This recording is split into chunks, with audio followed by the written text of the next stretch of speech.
was answering phones, and it's a little tiny office with no windows, and you're on the computer all day, so I just get bored and I just do a lot of reading. But I started watching, and I've done this before, and I don't know why I do it, because it freaks me out every time. But I started looking up the old recordings of the astronauts before their spaceships exploded, like the ones that died. Mm-hmm. And so you know how we were the first to the moon, but Russia was the first to get someone into space. And there's this theory, this kind of sort of a conspiracy theory about the lost cosmonauts, which is basically that Russia got people into space before Yuri, who was the first, but they died, and so they kind of hid it from the world, because they, instead of saying, yeah, we got someone into space but we killed them, they didn't want to be embarrassed because they were in the space race with us, so they just kept it quiet. And these brothers in Italy had this radio equipment, and they picked up this transmission of a woman in space who was, well, let me preface this by saying this is supposedly what this recording is.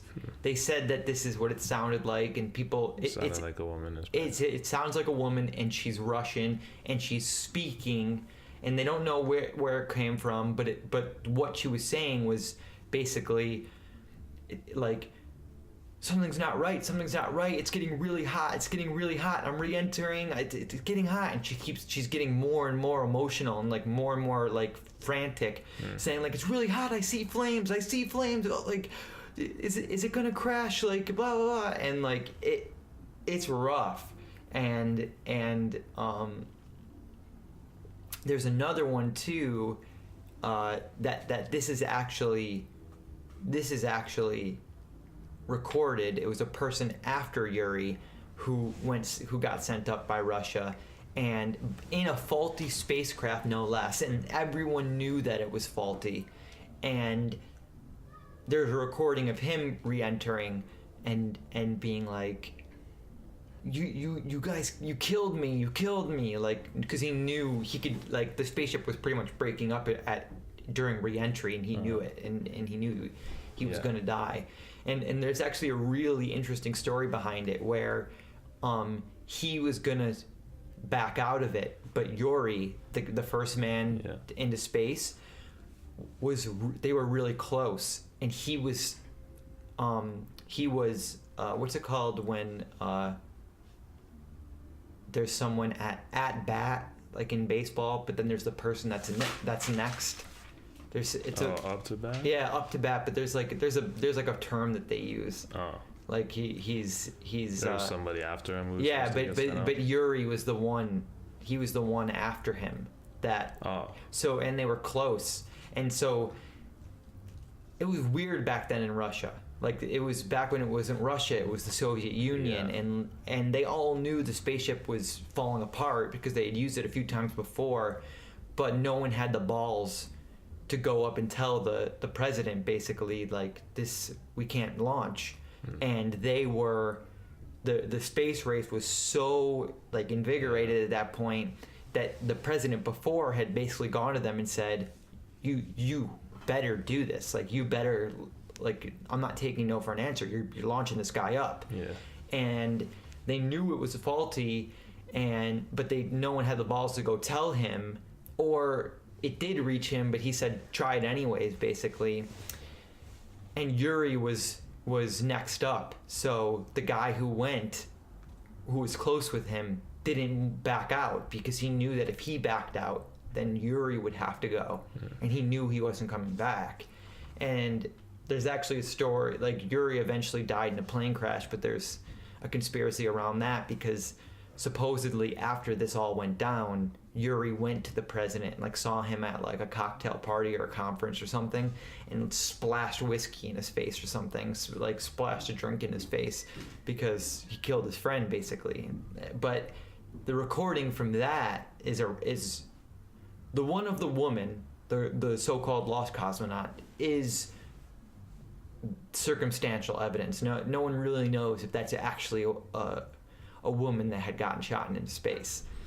But the guy that Yuri was friends with, that was real. That happened for sure. Like, that's, the world knew that happened. You know, like that was news. But that his recording is fucked up too.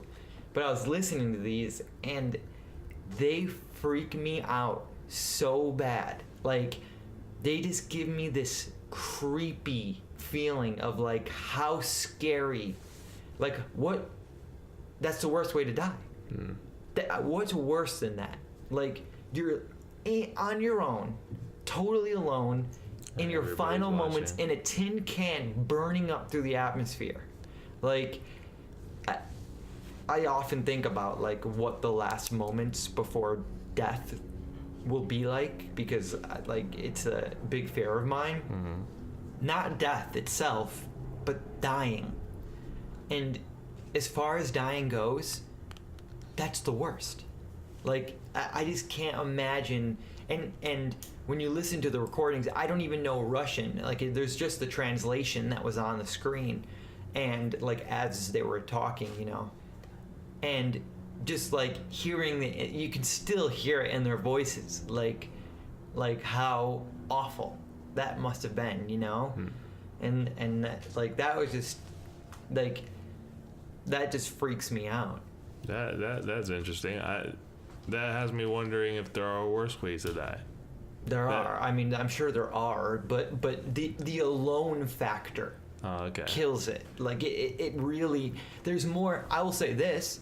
There's more painful ways to die. Like, everyone knows that. I mean, being tortured to death. Like, there's. But that's really not what it's all about. There's like the psychological factor to it. Like, I bet you when you're being tortured to death, you're in so much pain that you're almost not even thinking that you're about to die. You know, like your whole mind is just overcome by the physical aspect of it. Yeah. But something like that is purely psychological.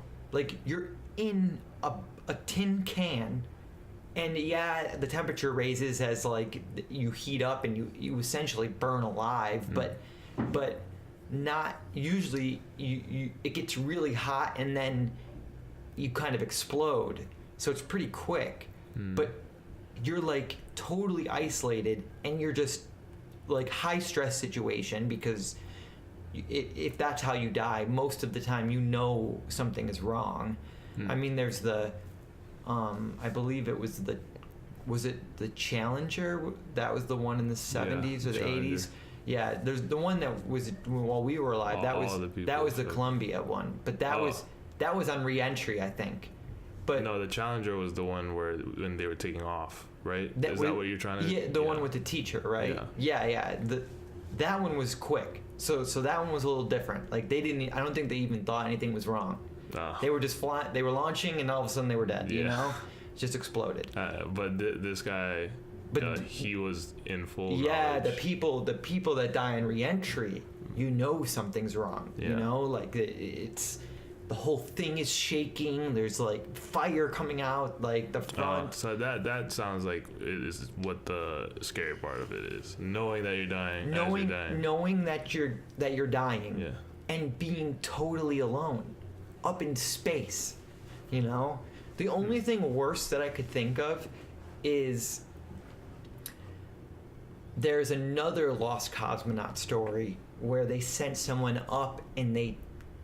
This was very early, so all the lost cosmonauts that if they do exist, like, and by the way, I'm not a conspiracy theorist at all. Like, this is, I'm not saying that these are true. I'm really just talking about how it would be if they are. You know what I mean? Like, I'm not trying to argue that like there were lost cosmonauts. I'm just saying if there were, how horrible would that be?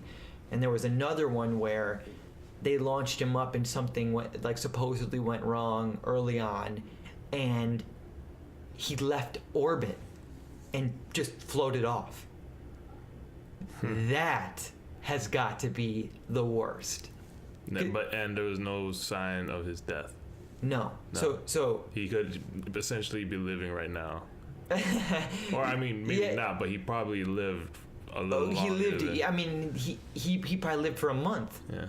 More maybe if he had food and water, just floating out into space. Yeah. Totally alone. Like that's more alone even than that one guy, the guy who's been most alone ever in the world.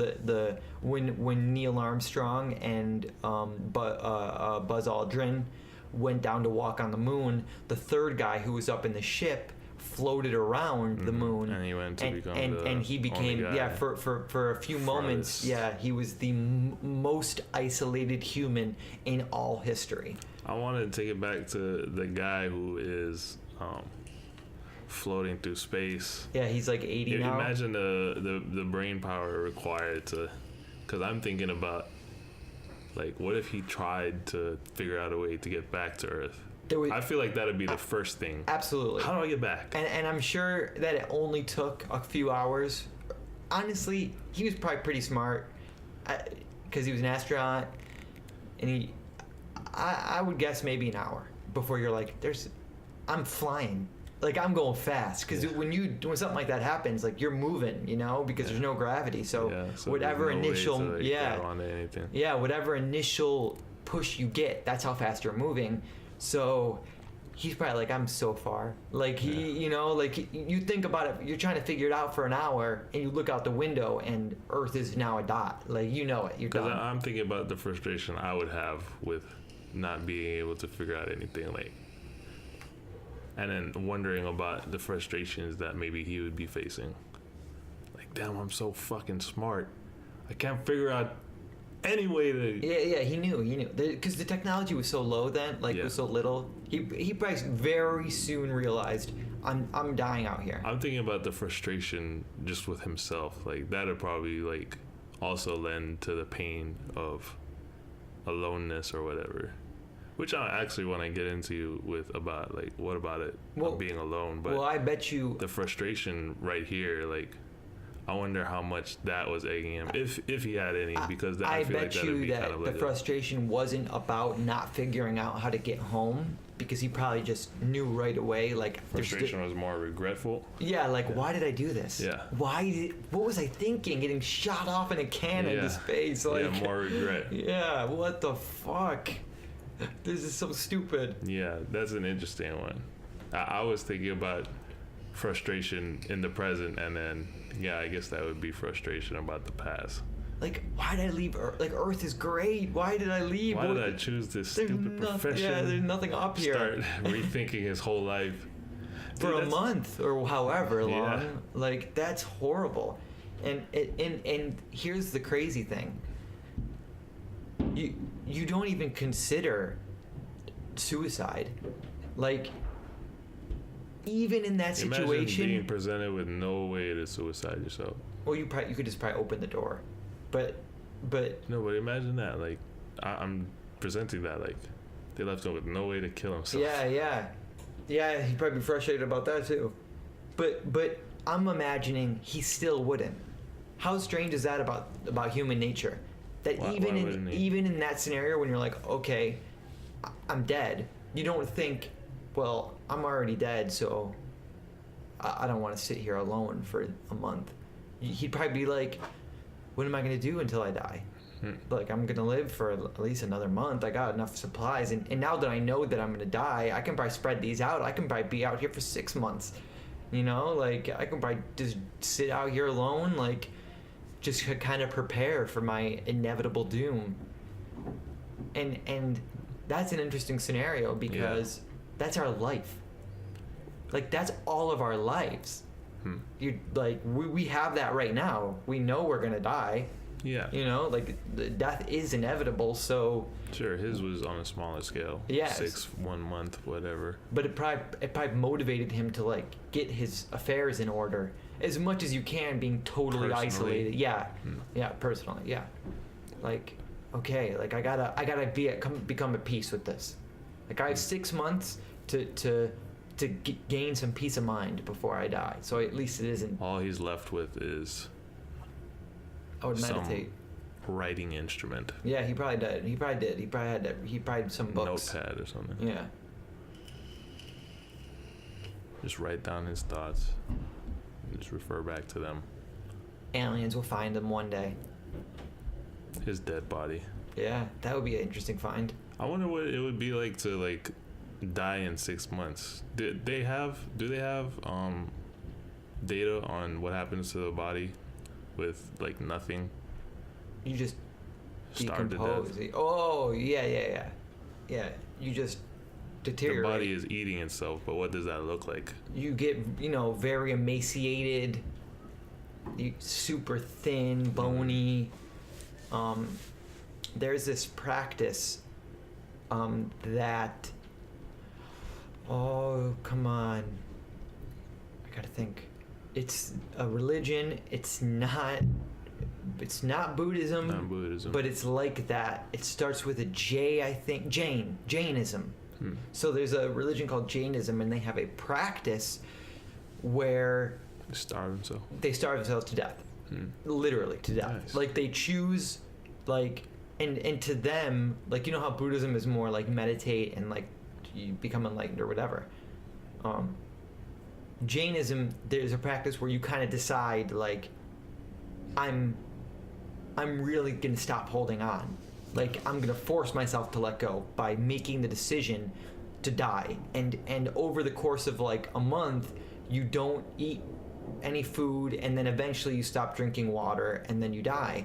And the whole point is, near your last moments, because you made that decision and you're gonna die, you'll finally let go and become enlightened in your final moments before death. Nice. So there's videos of this, and it is weird. It gives me the same feeling watching that than listening to those people. Yeah, well, like, what's up with the people in Jainism? They're totally skin and bones, and they can't even lift themselves up anymore. Like, they have people around them that are helping them, and like they're all surrounding them, and he's just laying there, and like they put him in like the meditative posture, and he's just meditating, and there's a person with the fingers on his pulse or a hand on his heartbeat, and eventually they're just like, okay, like, and he's just sitting there meditating, and then at any moment, right?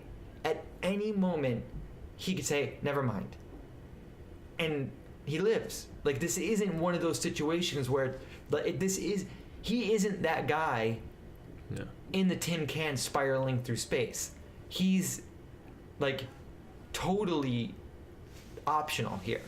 Like, he has any choice that he wants. Or at any moment he wants, he can make the choice to live, and yet he doesn't. So that's a strange thing. It's like the same scenario, except for by choice. That's an interesting one, because I wonder at what point the enlightenment comes, and at what point you're still allowed to be saved. Because I'm sure once you get to a certain point of malnourishment, there's no coming back. Like, yeah, it'd have to be a very calculated, specific amount of nutrition you can still intake, and then work up from there. Well, they'd have to take you to the hospital, is what they'd do. Yeah. And they'd probably put you in IV, but I agree, but I think that point is probably the day before. The day enlightenment is the day before. No. The saving. Is the day before. The day before you die, you could have done it. But so the enlightenment would probably still be before that. Well, I don't think that. I don't think that actually works. Yeah, I think that's just suicide. I think there's too much faith. Like, they really think that. And here, the thing is, when you're that malnourished, you start to become delusional in a way. Yeah, like your brain is also becoming food for your body. Yeah, you hallucinate. you kind of have like almost like a mystical, like psychedelic experience sometimes. Like, there's people who meditate while they fast, and it's very common for those people to get some type of mystical spiritual experience in those doing a meditative retreat alone often gives you something, because you're meditating for so long, so many hours of the day, that you you're meditating for so long, for so many hours a day, that you're tapping into like another aspect of consciousness that most people don't. But if you add fasting in on top of that, then you really start to have some experiences. And these people are literally on the verge of death. So there's like they probably really think something's happening then, you know. So they go through with it because you're like, oh my god, like. But I think that's totally unnecessary. I think the point of Buddhism and like contemplative practice in general, I think the real point, because Jainism is a contemplative practice as well. I think the true point that the actual real Buddha meant for people was not anything like that. It was get yourself right so you can enjoy your life as long as you can.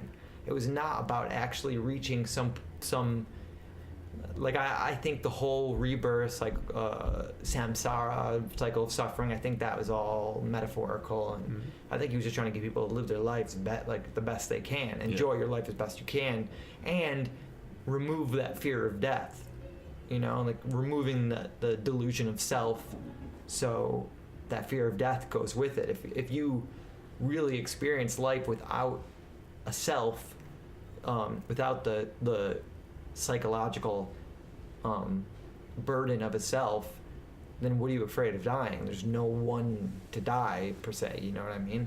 So I think that was more the point, that these people just, and I think that Jainism was around when Buddhism started. It's been around for a while, but they've always been different. They've always been, into like not all contemplative practice is the same.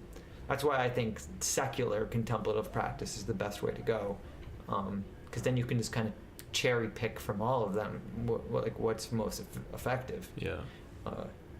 But getting back to what we were saying, that the death part of it, that's crazy.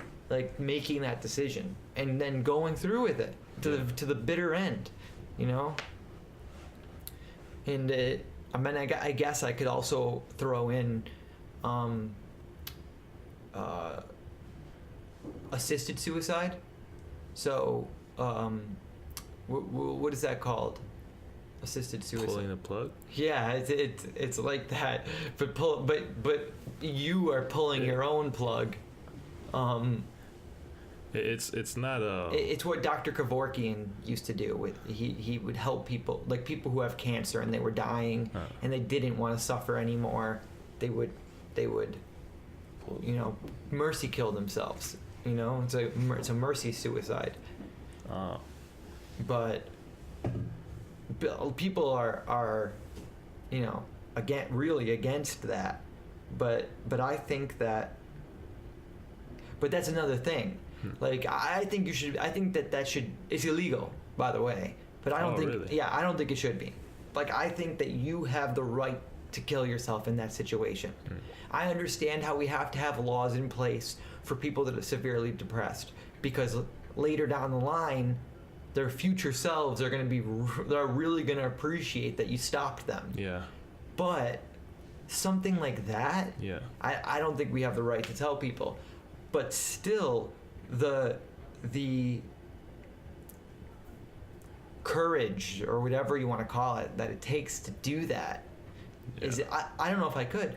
I think that if I had cancer, no matter how much pain I was in, I mean, I can't say that because I've heard the pain is incomprehensible and near the end stages of cancer.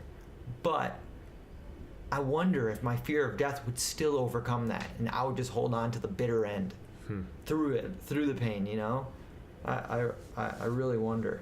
That's an interesting thing. I kind of wonder if you've ever had a feeling of like being forcibly let go of any hold you may have on the world, your thoughts on the world. Well, have you ever felt like that before? Just like, shit, man, I had a hold on it, like from your perspective, seeing yourself let go of something and then realizing, oh shit, that was my grip on the world? No, maybe. Well, Well, first of all, I want to say I wasn't always like this. I did not always have a fear of death.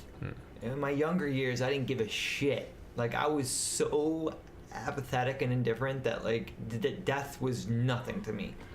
And I really wasn't afraid. This is, like, more of a new development. It's really once I started taking life seriously. Like, all of a sudden, like, I wanted to have a good life and, like, all that, you know? And once that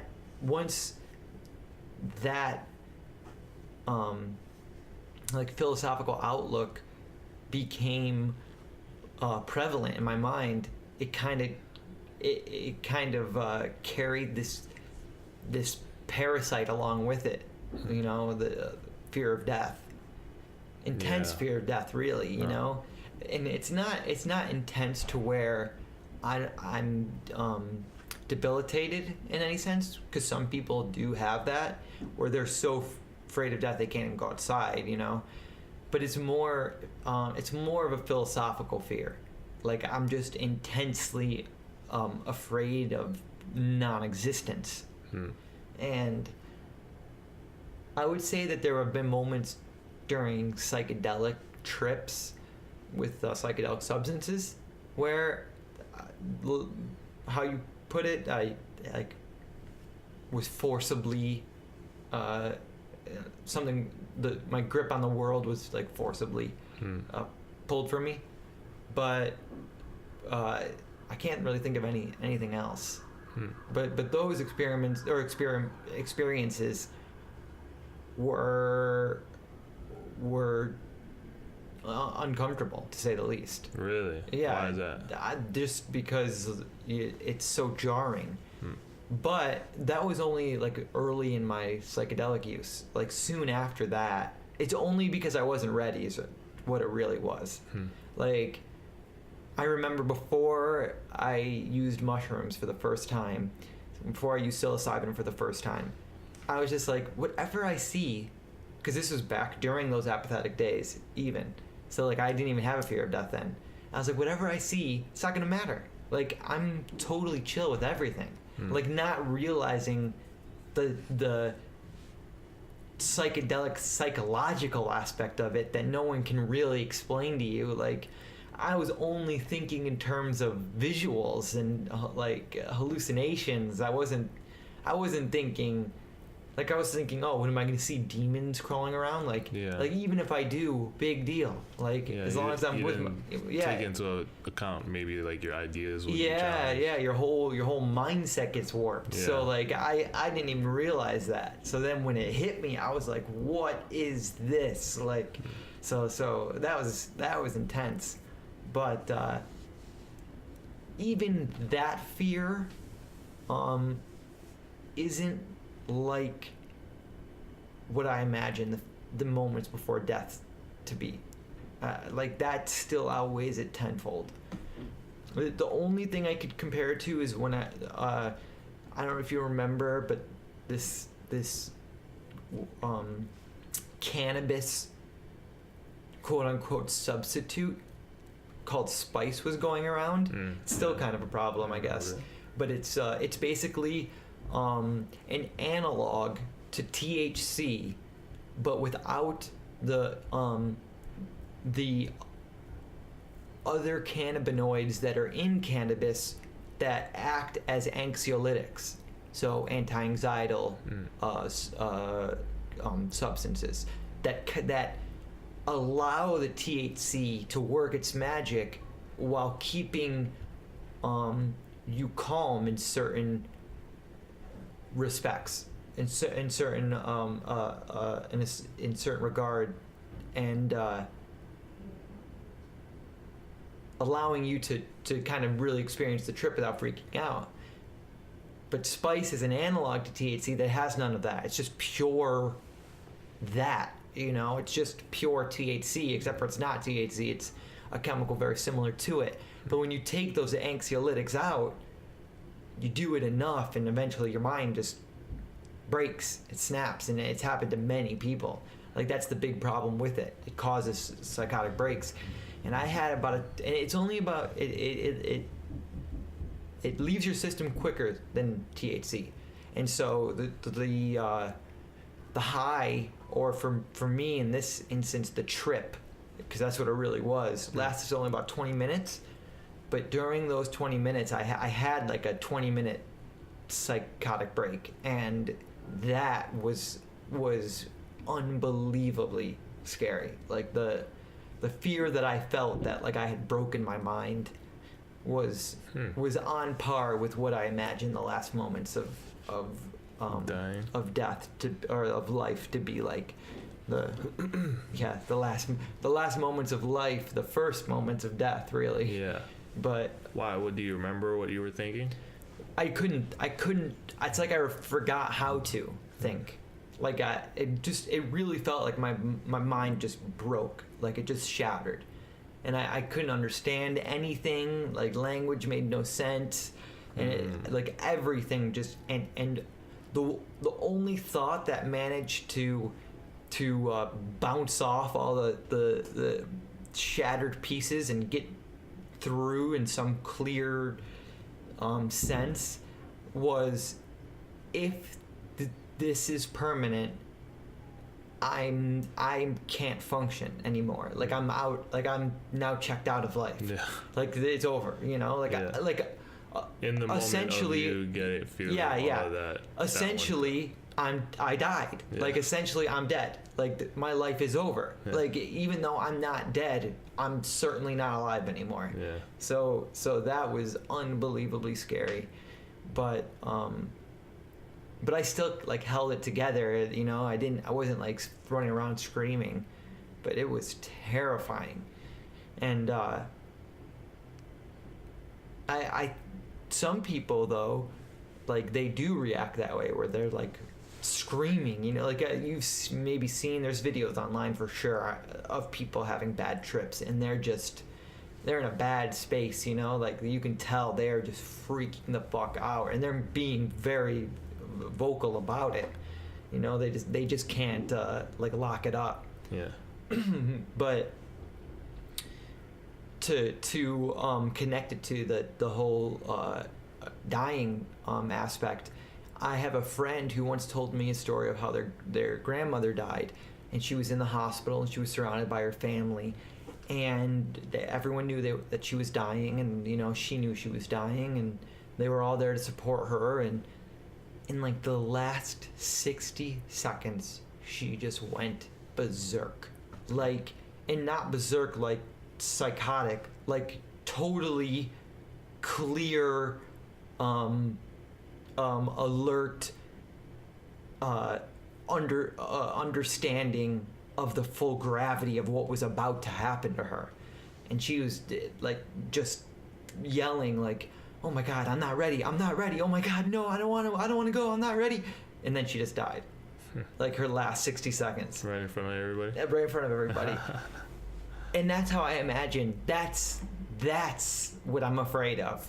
Those last 60 seconds. Yeah. Those last 60 seconds. That's what I'm afraid of. And because I don't want to make this all about my fear of death, but imagine those last 60 seconds. But you're in a tin can. Oh, totally. She was surrounded by her family. Yeah. Totally alone, burning up through the atmosphere. That's what I want to ask about. Is what is it about the being alone part that is really factoring into this for you? I don't know. Honestly, I don't know, because, like, for example, when I have nightmares, if I wake up and I'm alone, sometimes there's this fear of like the nightmare, that like the leftover fear from the nightmare, like plus being alone and being in the dark, it overwhelms me to the point where like I'm literally like I'm drowning in it, to where I have to get up and like run and turn the light on. But if I'm with somebody, Like if I wake up and there's someone next to me in bed, then I'm totally okay. Like when, and I still have nightmares. When I wake up and I like lay next to my girlfriend, instantly I'm all right. Like I just wake up okay, you know?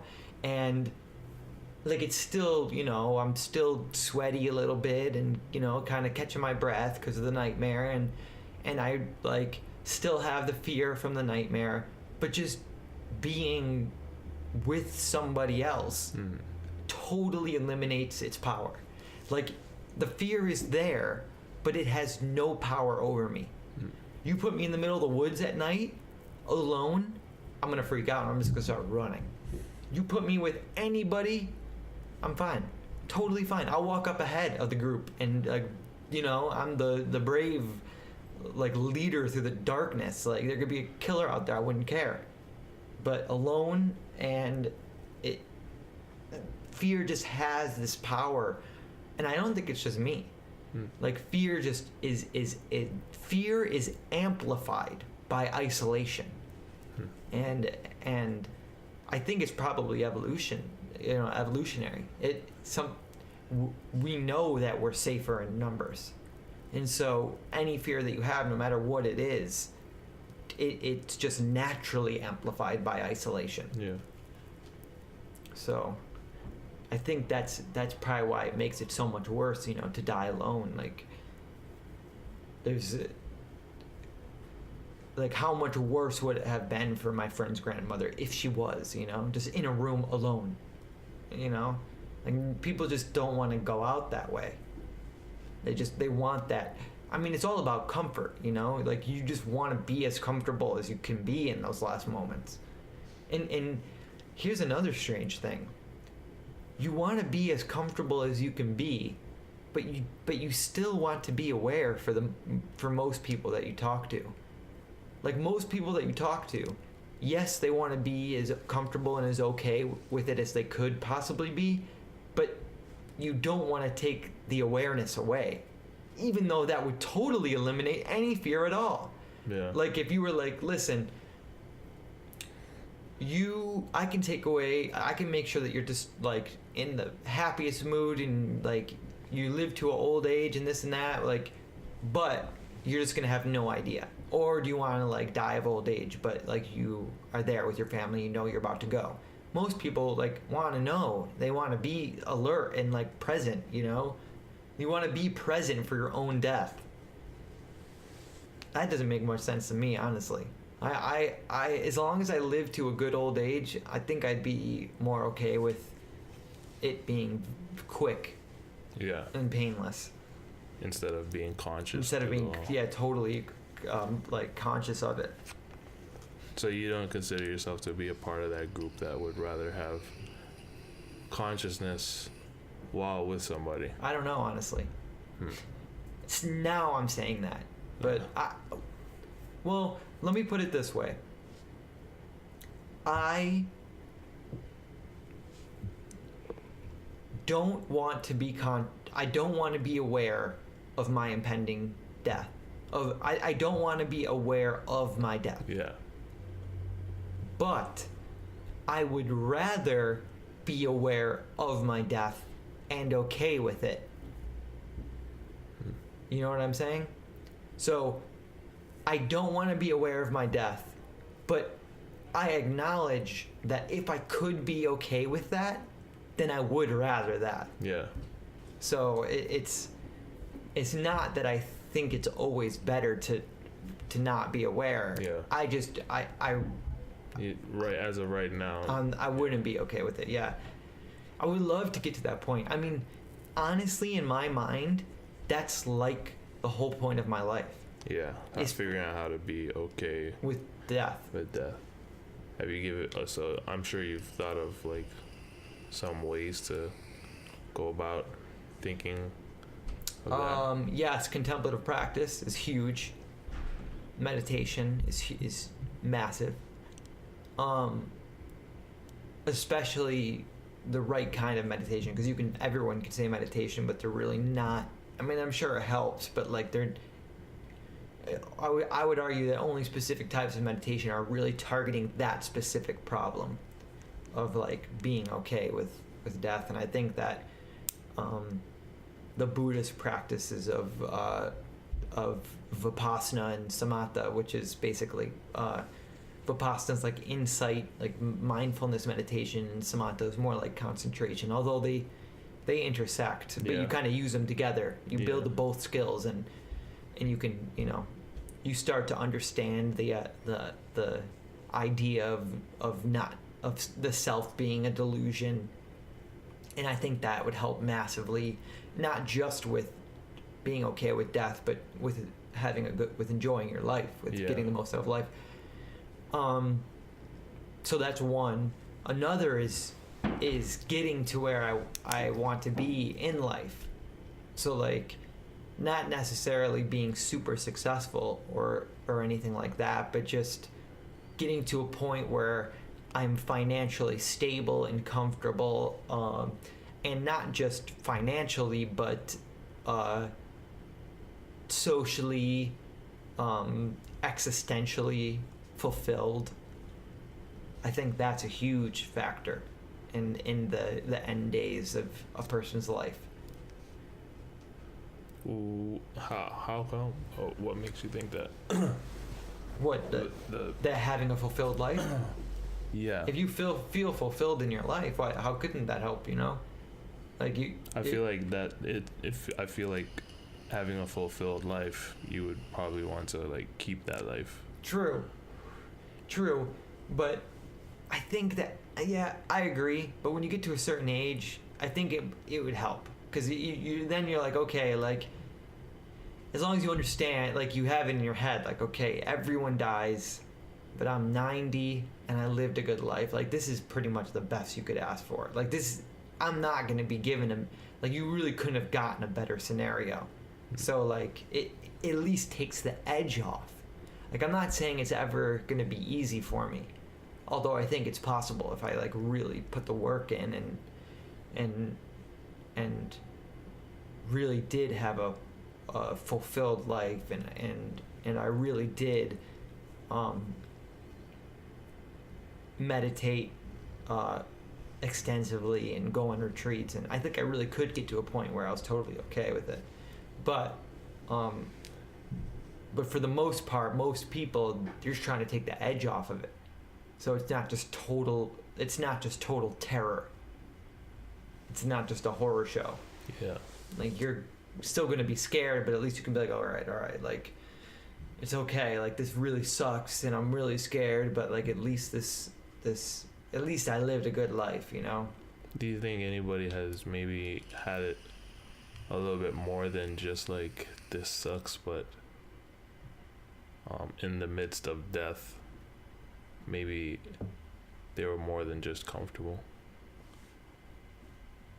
Oh, there's plenty of people. Yeah. I mean, there's famous people that like been known. Their like last words were like, "Here we go," basically, or like something like that. Like, next adventure ahead, or like something crazy. Like, totally just like totally doesn't care. Like, just it doesn't bother them. Have you thought about that? Yeah, but those are like certain types of people, and I think partly it was how they lived their life.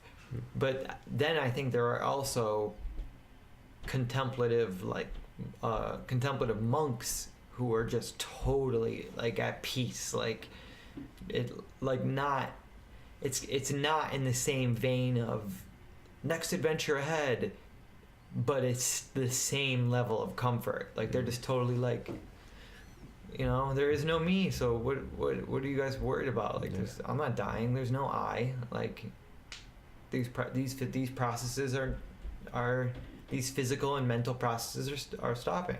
Everything's impermanent. So this has happened This has happened an infinite number of times before. It'll happen an infinite number of times ahead. Yeah. Do you think you would ever be able to connect with that? Like, they could say that, and that's from like a place of understanding, I would assume. Well, not just understanding, because understanding and integration. Like, they've seen, don't mean visually, but they've understood in like a tangible, salient sense these truths of reality so often and so deeply that they've actually integrated them into their whole life, into their whole mental process. Yeah. So. And do you think you would get to that? I think everyone could. I think everyone can. Not everyone, but like anyone that's because like obviously people that have like mental illness and something like that, like it becomes more difficult. But I think anyone that has a functioning mind could potentially get there if they like really put in that work. And that's not even about like quote unquote enlightenment. Like once you get to that point, what's it like? It doesn't matter. It's okay. Like they're not worried about like, oh, I'm gonna die and I'm not enlightened. You know, like they're to the point where that doesn't matter anymore. Like it still could get better and better where you're like suffer less and less, but at that point, like they're so beyond it that it doesn't matter. But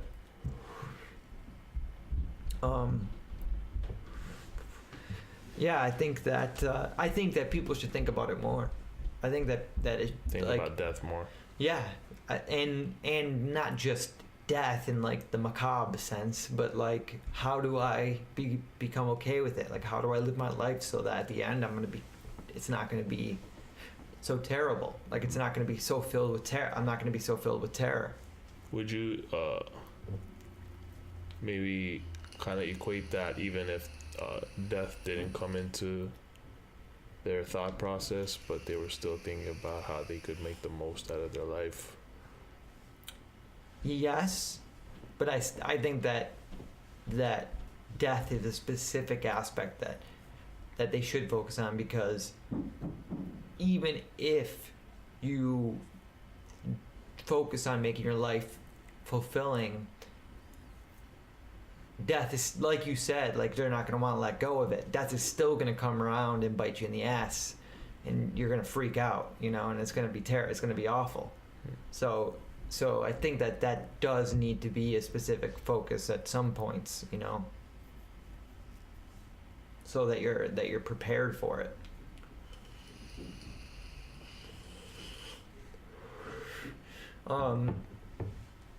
There was something else that I wanted to talk about though, and it's interesting because it kind of goes along with what we were talking about, that lost cosmonaut being found by future aliens. Yeah. And I think you'll find this really interesting. So there's kind of like a little prologue that I have to lay down to set this up. So there's this company called Arc. It's called Arc. It's spelled Arch, like ARCH, but you pronounce it Arc. And it's called Arc Mission Foundation, okay? And they have these projects called the Lunar Library, the Mars Library, and they also have an Earth Library. And I found this company because Elon Musk's Roadster that he shot up into space, his car, on it is the Isaac Asimov's Foundation series. It's a book series that the author Isaac Asimov wrote. And it's on the Roadster. But it's not just on the Roadster. It's on the Roadster on a form of a data device or a data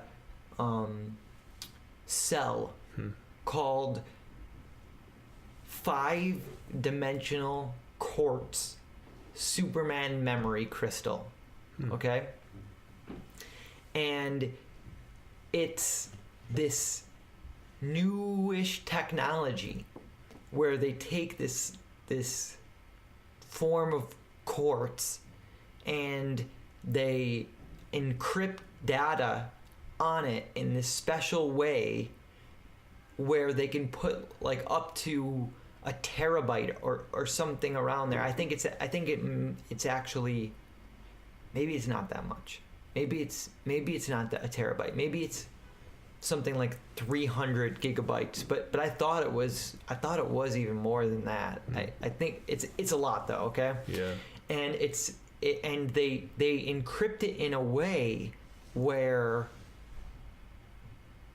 it's in these dots, and it has to do with like, you know, when a machine scans a barcode, it's basically the space in between the lines and how big the lines are. It's the same way. So in a barcode, that would be considered two-dimensional. There's the space in between the lines, and there's the size of the lines. Yeah. So this is 5-dimensional. So there's 5 separate aspects that all determine what the data is. So in the 2-dimensional, the space between the lines is either a 1 or a 0, and the size is either a 1 or a 0. Yeah. But in this, it's 5-dimensional. So determining what is a 1 or a 0 depends on location, the dot size, the space between the other dots. I forget exactly what all 5 dimensions are, but it's more, so they can fit a lot more. And because it's on this special form of quartz, it can last an insane amount of time. And so when I say an insane amount of time, I mean longer than how long the universe is been around for. So more than 14 billion years. What's the material? It's a quartz crystal? Quartz crystal. Oh. And that is how they encrypted Isaac Asimov's Foundation series. And it's on this little round disc, and they put it in the Roadster, right? And so that's how I found this company, Arc Mission Foundation. Yeah. Because they're the ones who made it for him. So I started looking into them, and they're making a lunar, Mars, and Earth library of all human knowledge. So it will last forever, right? So it basically, you know, like it can withstand unbelievable heat, and the cold doesn't affect it at all. So like the cold of space, you know, doesn't affect it at all. So short of falling into a star, it just lasts forever. And so they're putting together these libraries so that when we have colonies on the moon and Mars, if anything ever happens to Earth, they still have all of human knowledge that we've collected, and they'll be able to, and this is their words, not verbatim, but this is from their mission statement. So in case Earth collapses, civilization collapses here, and everyone dies or we kill ourselves or something, you know, post-apocalyptic nuclear World War III or something, they'll have something to start their own internet, to seed their own internet. Nice. So that the people still have access to the knowledge, right? So that's part of the setup for that's not even what I want to talk about exactly. Mm-hmm. But so that's part of the setup. And you know how we've spoken about Fermi's paradox. Yeah. So the idea is, so I read that, and about the Arc Mission Foundation, and I started thinking about Fermi's paradox. How the idea basically is there should be a lot of civilizations out there, but there's not. So maybe what happened was that most civilizations don't get very far beyond where we are. And we spoke about this last time, like, would they have discovered AI? Maybe AI is the discovery that ends all civilizations. But, you know, they pretty much just end soon after that. And so I was thinking about that, and I was thinking, well, wait a minute. If that's true, and there have been other civilizations and they've just all fallen in the past, they would have gotten this technology. The quartz, the Superman memory crystals. Yeah. So if they would have reached the Superman memory crystal level of technology, then you'd assume that some of them would have gone about it the same way. Copy all of human knowledge and put it out there so it's not lost. Yeah. And so then I thought, what if... So I had two thoughts. The first one was, how interesting if future civilizations like that we can have that out there. So like, say our civilization does collapse, say it collapses, but it collapses on Earth, the moon, and Mars, or it collapses before we get colonies on the moon and Mars, but we can still send these spacecraft with these libraries, and we can still have them on Earth, because the idea with the Earth library is that we'll have different stations all around Earth that have the full collection, just in case, in case anything ever goes wrong, people that are still alive can recover it. But what if no one can? What if everyone dies? How interesting for like future civilizations to find that, Yeah. And then I started thinking, well, what about the previous ones? They must have gotten to this level. And so what if out there somewhere there's some technology like this that has all of the old, like ancient, now it's ancient, alien technology, like, or alien knowledge on some, because there's actually multiple ways of doing this. It's not just the Superman memory crystals. There's the Arc Mission Foundation actually talks about a couple different technologies that are kind of coming to fruition of late. Like, some of them aren't all the way there yet, but like the Superman memory crystal is. But so there's multiple technologies where you can encode data that will last for pretty much ever. But there should be, if there were alien civilizations that rose and fall, there should be some form of this long-term data cell out there that has all of that. I mean, it's not that I'm saying there's any way to find it, but I was just thinking it's interesting. Anything that we think of, if there was past civilizations that happened, they surely must have had it. They surely must have thought of it as well. Yeah. So that's interesting, Yeah. like that whatever we're doing, if there were previous alien civilizations that rose and fall, they probably did the same. Yeah.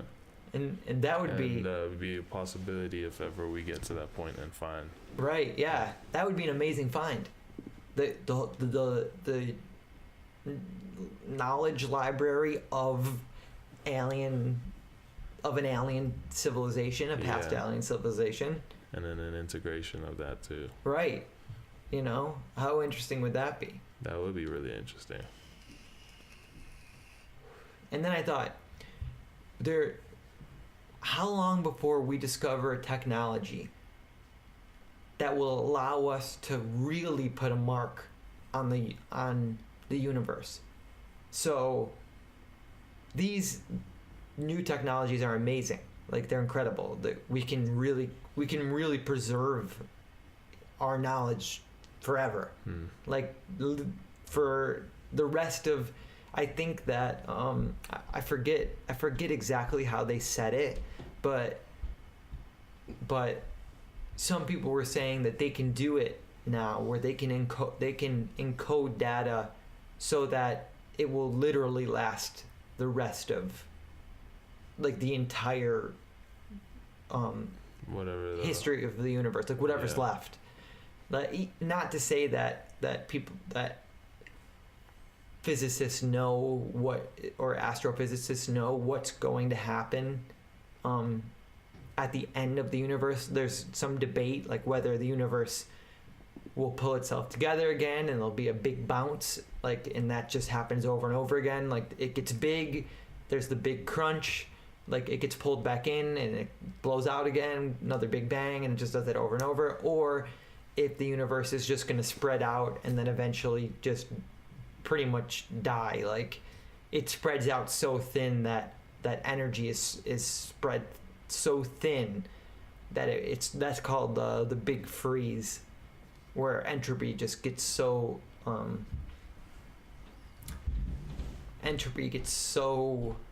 there's less entropy. Yeah, so low that it no, there's more entropy. Yeah, so because entropy is a movement is disorganized. Yeah, so it gets so spread out that it becomes less entropic, wouldn't it? I don't know, because it's supposed to be because low entropy was the first, once the Big Bang happened, the very beginning, that was very low entropy. It was just very condensed and organized, and it wasn't until it spread out that the entropy started going up. Like, you get more and more entropy because it's very disordered. Like, entropy is basically ordered and disordered. So I'm really not sure, but that's besides the point. It gets very low energy is the way we could say it. Like, the energy pretty much runs out. But regardless, these memory devices will last that long. But how long until we develop a technology that really leaves a mark on the universe? Like, in a way that alien civilizations could really see. So we are always, looking for signs of intelligence life, but we never find it. So either that means that no civilization was ever able to figure out a way to do it, or there wasn't any, and we really are the only people, the only intelligent life. Where are you on that scale of believing that we're the first ones, or believing that there is other ones? I think there probably is. But they're not intelligent. No, they're well, maybe not, but they're not intelligent enough to, like, and that's the interesting thing. Like, when you start talking about it like that, and you start thinking about how we were speaking about AI before, it's basically they haven't discovered AI yet. Because once you discover AI, everything else comes. So either, if there are civilizations out there, they're either as intelligent as us, maybe a little more, maybe a little less, but in that same range, or they're like still evolving, or they destroy themselves.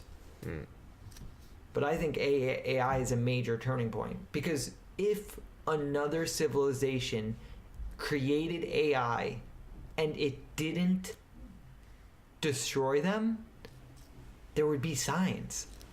Like, you would be able to develop a way using super intelligent AI to really leave your mark on the universe. A superstructure, or like something massive, a sign that you could send out to the rest of the universe, basically, like something that we could really see, even no matter how far away, So that's an interesting way to look at it. Yeah. But remember, everything that we see is millions of years ago. Yeah. Because it takes that long for the light to get to us. So what if they're faster than light travel just is impossible? Even if the civilizations had AI is not going to help you if it's not possible. So maybe they are out there and they are leaving signs, but they just haven't reached us yet. Like super intelligent AI can only do what's physically possible. It can't break the laws of physics. Yeah. So if faster than light travel really is impossible, then there's really nothing to do about it. Yeah. So that's an interesting way to look at it. Yeah, that is interesting, because maybe what if they are sending out signals like right now, like how we are? Well, if they're like us, then yeah. But even if they have super intelligent AI, then the signals are far more advanced. So like they could be sending out signals that we would for sure be able to recognize. You know? Sure, but like that still has to take into, like you mentioned, the distance. No, that's what I mean. Yeah. So they could be sending out signals that we just would know, like, oh my God, aliens. But because they haven't reached us, we're stuck. Even if they're sending them with light, like what if they discovered a way to send messages with light? You know, wouldn't matter. It still can only travel as fast as light does. You know, and so we're still, say they sent the message however long ago. Like if they sent the message 100,000 years ago, they could be sending it right now, but it doesn't matter. Like 100,000 years ago, and it's still not going to reach us. That's an interesting one. You remember the quantum teleportation thing? Is that traveling? No. No, that's just... Quantum teleportation it's not actual. It's quantum communication. So it's basically using particles that are in superposition to transmit data. And that's not... the information isn't traveling. It is in a sense, but you have to... The particles have to be in superposition. Yeah. So even if there was a civilization out there that wanted to use that, I'm not sure that you could just superposition any particle. Like, oh, okay, we're going to superposition this particle and then this one that's way by that, like, a billion light years away. Like, you can't just do that. Like, they have to be in superposition, and then you put them apart where you want. You know what I'm saying? That's how they run those experiments. Like you can do it, but you actually have to travel there normally first. Yeah. Do you know what I'm saying? So the only other way would be if particles were in superposition and they naturally drifted apart, and then you found it and utilized that. But for it to stay in superposition and travel the distance that we're talking about, it's so improbable. It wouldn't really happen like that. But that is like traveling, right? Is that traveling? No. Information is traveling? No, there's something more going on, because that's referring to Einstein's weird. Yeah. No, not weird. I thought he called it spooky. Something weird. Spooky. Yeah, spooky. Spooky action at a distance is what he said. Because it seems as if they're traveling faster than light, because the amount of time it would take usually for the information to get there, even if it used light, it's actually faster than that. Like it's, you know what I'm saying? So there's something more going on that we don't really know. Yeah, we're not there yet. But super intelligent AI would be. Probably would be. What else do you got?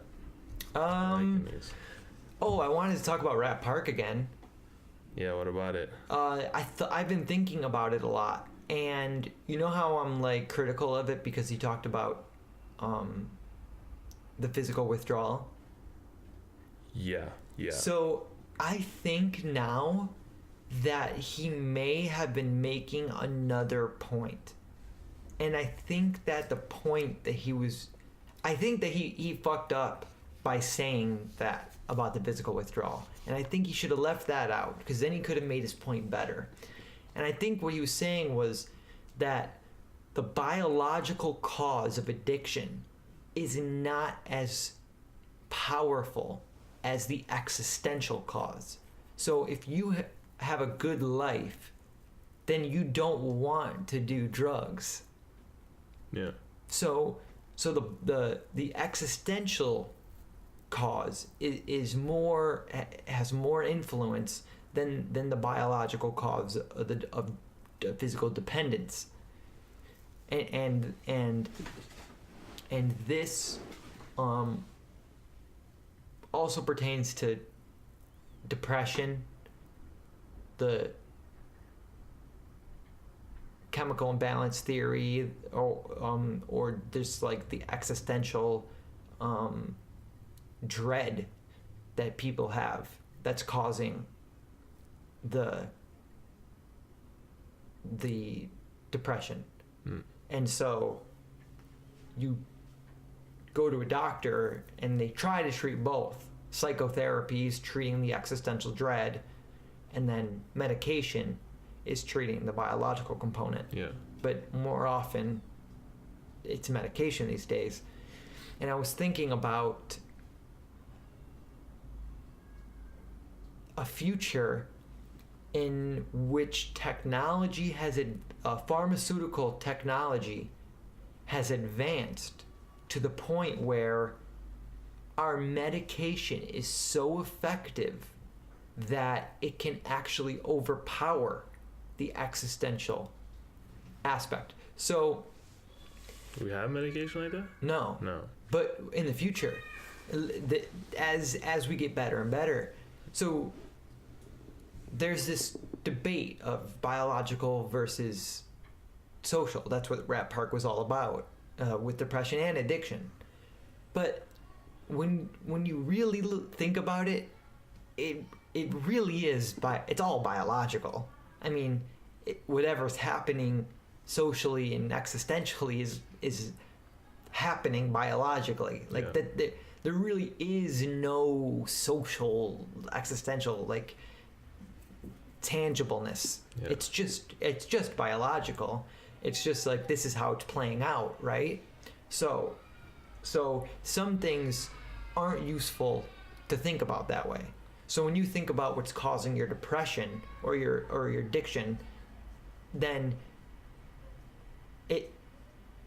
it's not useful to say, well,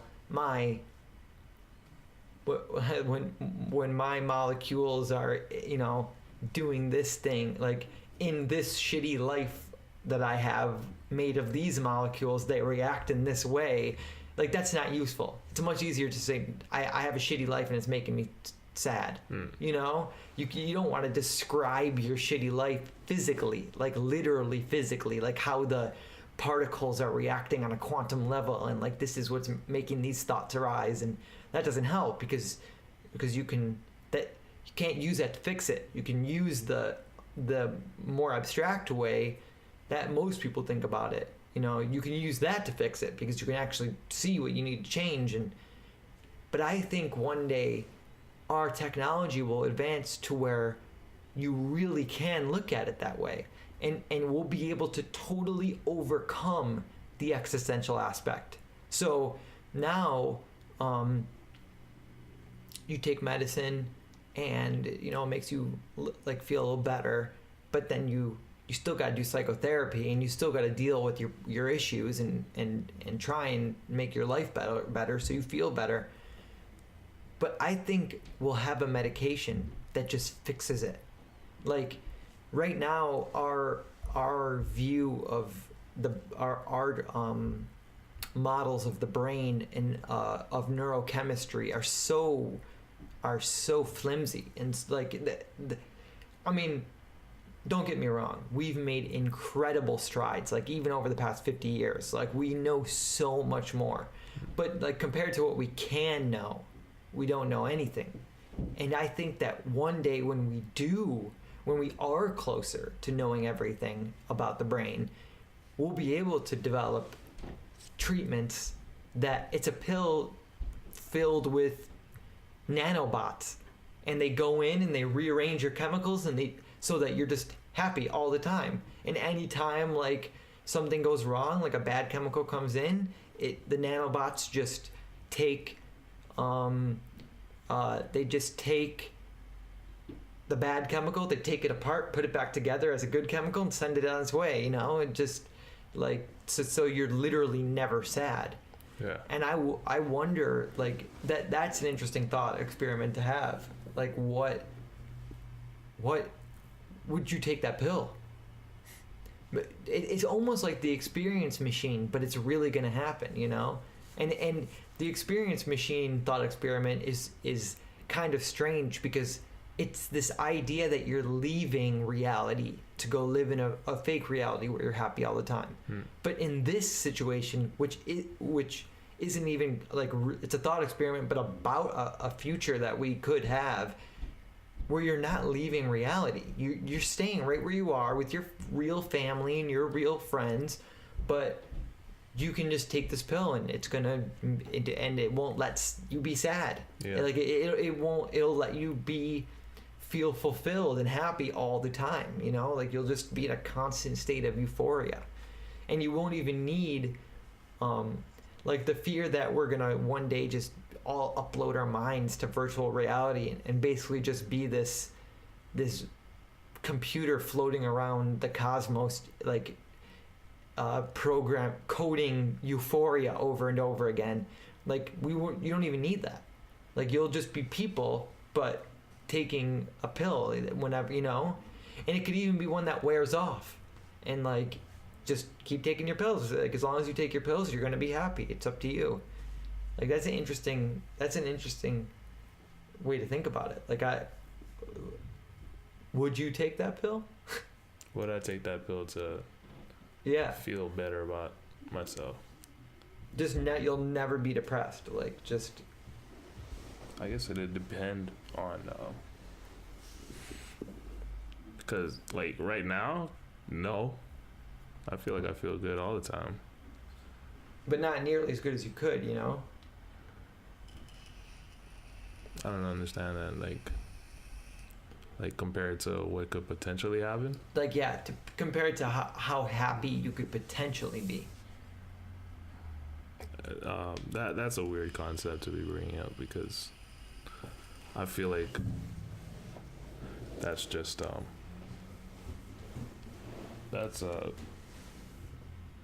that's proportional. Like I'm as happy as I ever will be compared to what I was before. But that's not true, because you can. There's always something better. Biologically, you're not as happy as you could be. Like you could up the chemicals that make you happy by 10. Like you could. I could give you Oxycontin right now, and you would definitely feel better. Sure, but in the state of Oxycontin, then I would know that I could exponentially feel better. Wouldn't I keep wanting that? Yeah, that is interesting. But there are certain biological processes that account for tolerance and dependence. So imagine if this pill you take gives you a opiate high, but is an opiate high that never gets lessened. So you know how that term chasing the dragon? Mm-hmm. Like after you get your first couple highs, you're always chasing those initial highs, but you can never reach them. What if and that's because your body ups the enzymes that break the chemical down, and so when you take it, it can break it down a lot quicker. So you need a lot more to get that same feeling. But what if that wasn't an issue? Like you would just feel that peak euphoria all the time. And wait, so how does the body make sure that you're not constantly chasing the dragon? The enzymes are doing what? No, that your body causes that that phenomenon. The chasing the dragon aspect of addiction is caused by enzymes being produced by your body when you start taking opiates more often. So the more you take opiates, the enzymes that break them down in your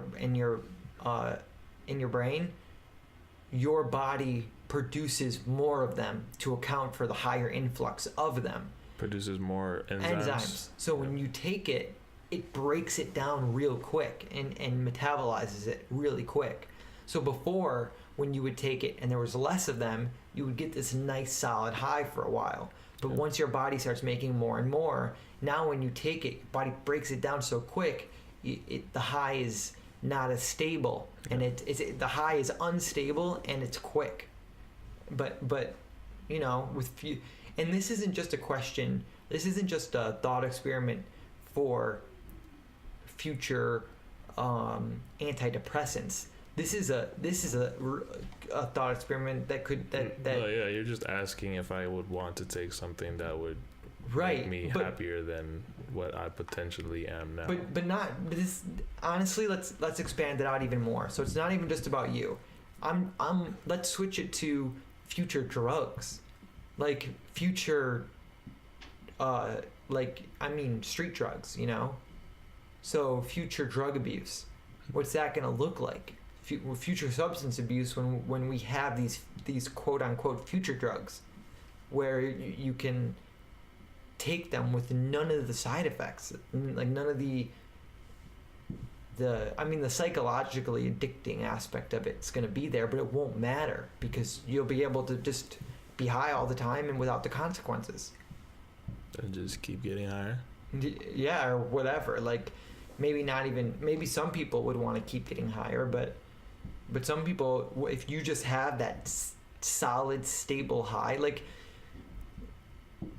when drug addicts keep doing more and more to get higher and higher, they're really not trying to get higher and higher and wanting more and more.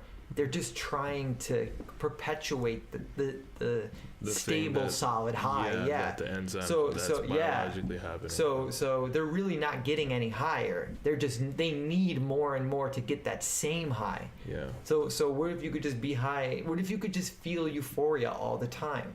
Would you? You know?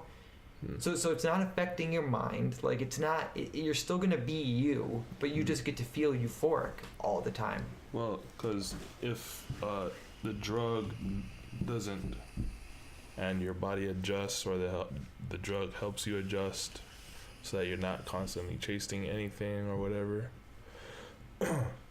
What's to keep you from continuously getting higher?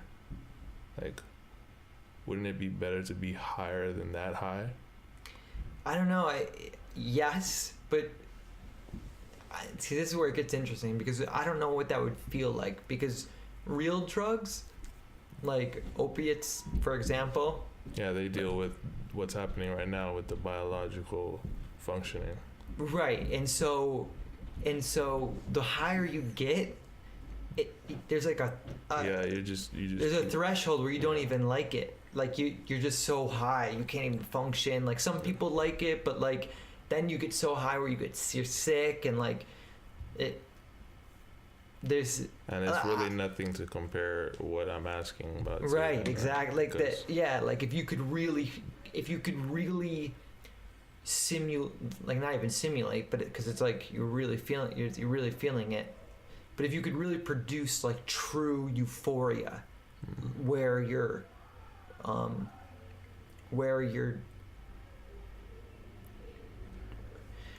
true euphoria, where you're just feeling happiness, you know, you're just like producing happiness, and I assume that there's a, like, because you ask like why wouldn't you want to get higher and higher, I assume there is a biological constraint where there's only so much that your system can even handle, and then after that you cap out basically. You know, like you get to a certain level of happiness and you cap out. But if it's real happiness that's being produced, then it's not something like opiate euphoria where you want more and more. Like it's happiness. So like just because you can't get any more, it doesn't take away from the happiness you're already feeling. You know, like, so it's what is real happiness to you? I don't know. I feel like I'm really happy. So when presented with the question of would I take a drug that would make me feel even more happy than the happy I'm feeling now, and if we're going to like just play along with the whole like happiness aspect, I feel like I am happy. So being more happy than what I am now, like the drug, the theoretical drug that would take me higher than that just sounds a little redundant to what I'm already experiencing. So that's interesting. So there's, well, I don't think it would be redundant, because it's not just more of the same. Like it's an intensifying of it. But that does bring up an interesting point, that there is a difference between happiness and euphoria. And that's an interesting distinction to make. Like there's happiness where you're not euphoric, because you say you're happy but you're not euphoric. Like there's, you know, the euphoria is like it's a totally different animal. And you can be unhappy but be euphoric. I mean, heroin addicts feel it they feel it all the time, you know. They're as unhappy as you could get most of the time, and yet when they're high, they're feeling euphoric as fuck. So they don't necessarily go hand in hand. Euphoria kind of deals with like some form of enlightenment. No, not at all. I mean, would you say that the heroin addict is experiencing enlightenment when he shoots up? No, but you say they're not happy during it, so I'm sure they're aware of their unhappiness while they're in this euphoria. Maybe we should... Yeah, no, I'm sure that they are. But that's not... I wouldn't call that enlightenment. I would say awareness. They're aware. Well, we should probably go over what euphoria is. What is euphoria? I would say euphoria is a stimulation of your reward system in your brain. So the feeling when you win something, that's euphoria. It's not happiness. That's euphoria. Now, happiness might be associated with it in that instance, but the actual feeling of like, yes, I won, like that's euphoria. Or if you were to hit the lottery, like that, you know, that initial feeling, that's euphoria. Or when you buy something new and you're like really excited about it, you know, that would be euphoria. That's an interesting one. Yeah, I would because now it's kind of feels like if we're gonna start tackling the definition of happiness now, the first thing I would go with is like happiness being just trying to carry that feeling of euphoria along a more long-term path. Stabilize it. Yeah, stabilize that. But euphoria. Well, I would disagree, because I think it's, well, not, I wouldn't disagree per se, but I would say it's more than that, because it's I think that happiness is something that runs deeper. So some people are happy, but because you can be happy and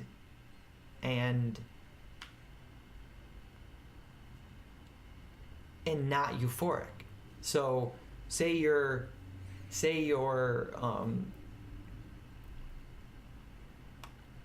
waking up, or how about this? Here's a perfect example. You're climbing Mount Everest, right? And to do that, you need to train, right? Like brutal training, and in the middle of that, you're struggling, and and even in the middle of the climb, you're struggling, and you're not euphoric. You're probably in pain. You're probably hurting, you know, and yet you're happy because you're accomplishing something. Yeah. You know. Now, when you get to the top, that's euphoria. Like when you're like, yes, I made it. Now you're happy and euphoric. But in the middle of it, you could still be happy.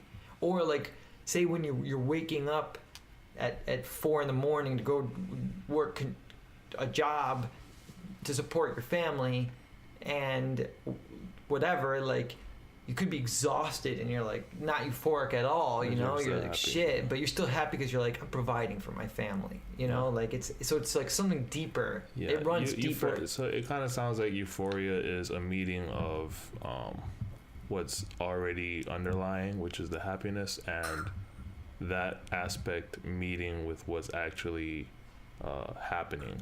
So two aspects, the I guess the metaphysical, is it metaphysical? And the physical. Metaphysical is metaphysical. Metaphysics is just like the study of reality, like what's real. Oh, okay. So, well, just happiness, that abstraction meeting with physical.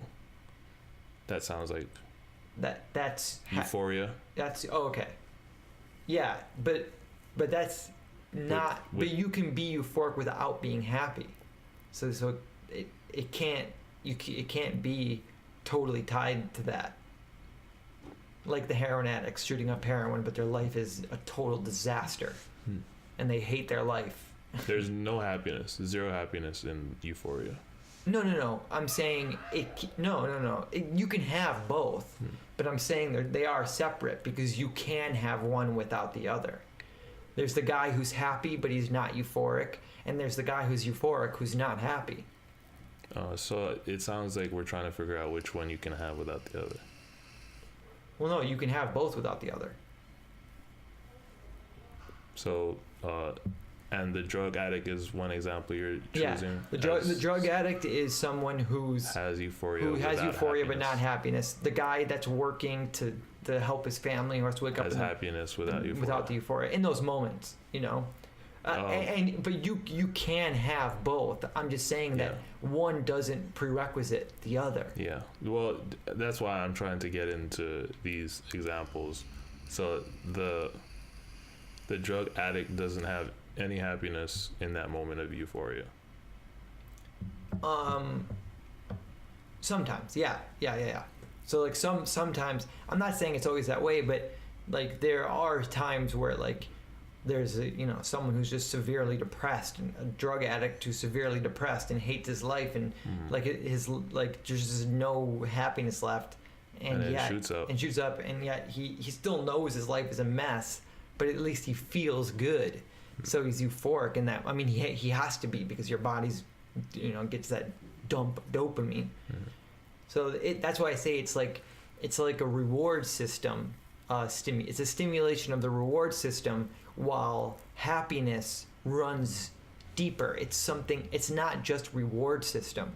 It's not just your.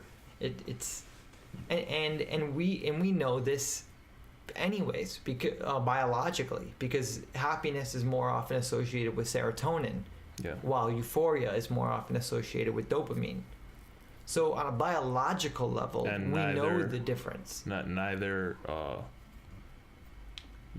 plays a part when the other is working, serotonin and dopamine. No, they do. They do.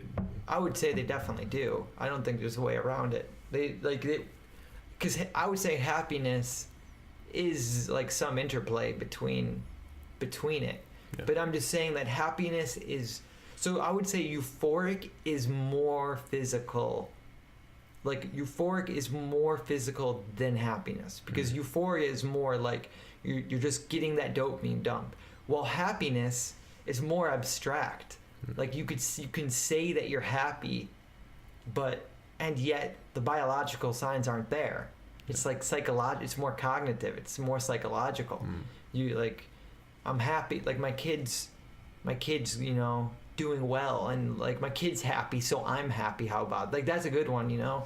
Like your kid is happy, so you're happy about that, and yet your life could be a mess, you know? You could be really struggling. You could even, you know, you could even be like biologically depressed, and yet in that moment you're happy. So like happiness is a weird thing where like you can even like you can say that you're happy. It's a feeling that doesn't necessarily mean that you have to be feeling good, you know? Yeah. So euphoria, you always feel good.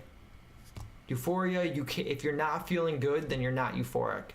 But happiness, you can feel happiness without feeling good. You can feel happiness while you're feeling bad in a weird way. That's an interesting one. So to bring it back then, with trying to separate either situation, because that's what we are trying to figure out. And did we come across it? Because I feel like what we just came through those past few minutes still kind of says that one can't exist without the other, and more so euphoria can't exist without some level of happiness.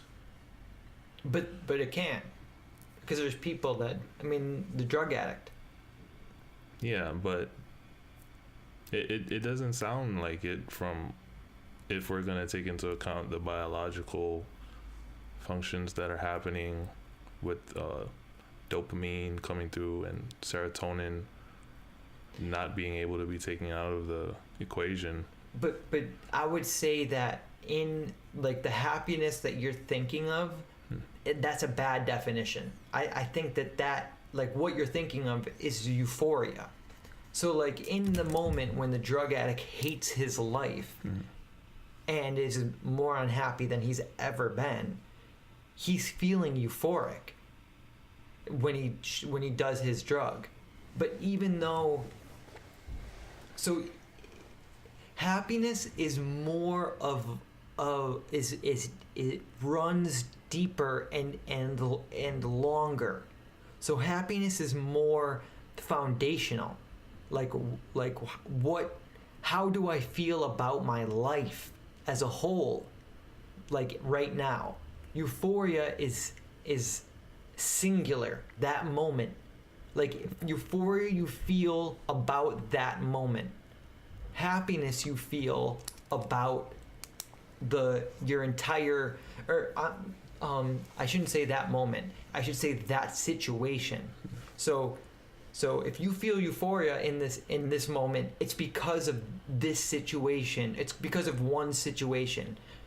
Happiness is more of an assessment of your entire life in that moment.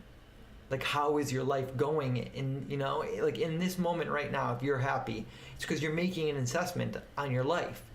Euphoria, that's not what it's about. Euphoria is just like the cause and effect of something. You know, it's this is this way, and so it's making me feel good. Where happiness is more of an assessment, euphoria is more of a reward response. So happy, that's I think a good way to describe it. Happiness is an assessment of your life. Euphoria is just a reward response. Yeah. And so you could be making the negative assessment of your life. I'm unhappy, and yet you're still getting a reward response because you just shot up heroin or whatever. And you don't even, the drug addict is the easiest example to make. It's the purest example because that person isn't even, like the guy who climbs Mount Everest, he could get to the top and he could still hate his life, and yet he feels euphoric because he made it. But the drug addict, you could imagine that was possible, but the drug addict is the best case because he's not even doing anything that indirectly causes his euphoria. He's literally going in, grabbing the euphoria dial on his brain and spinning it up to 10.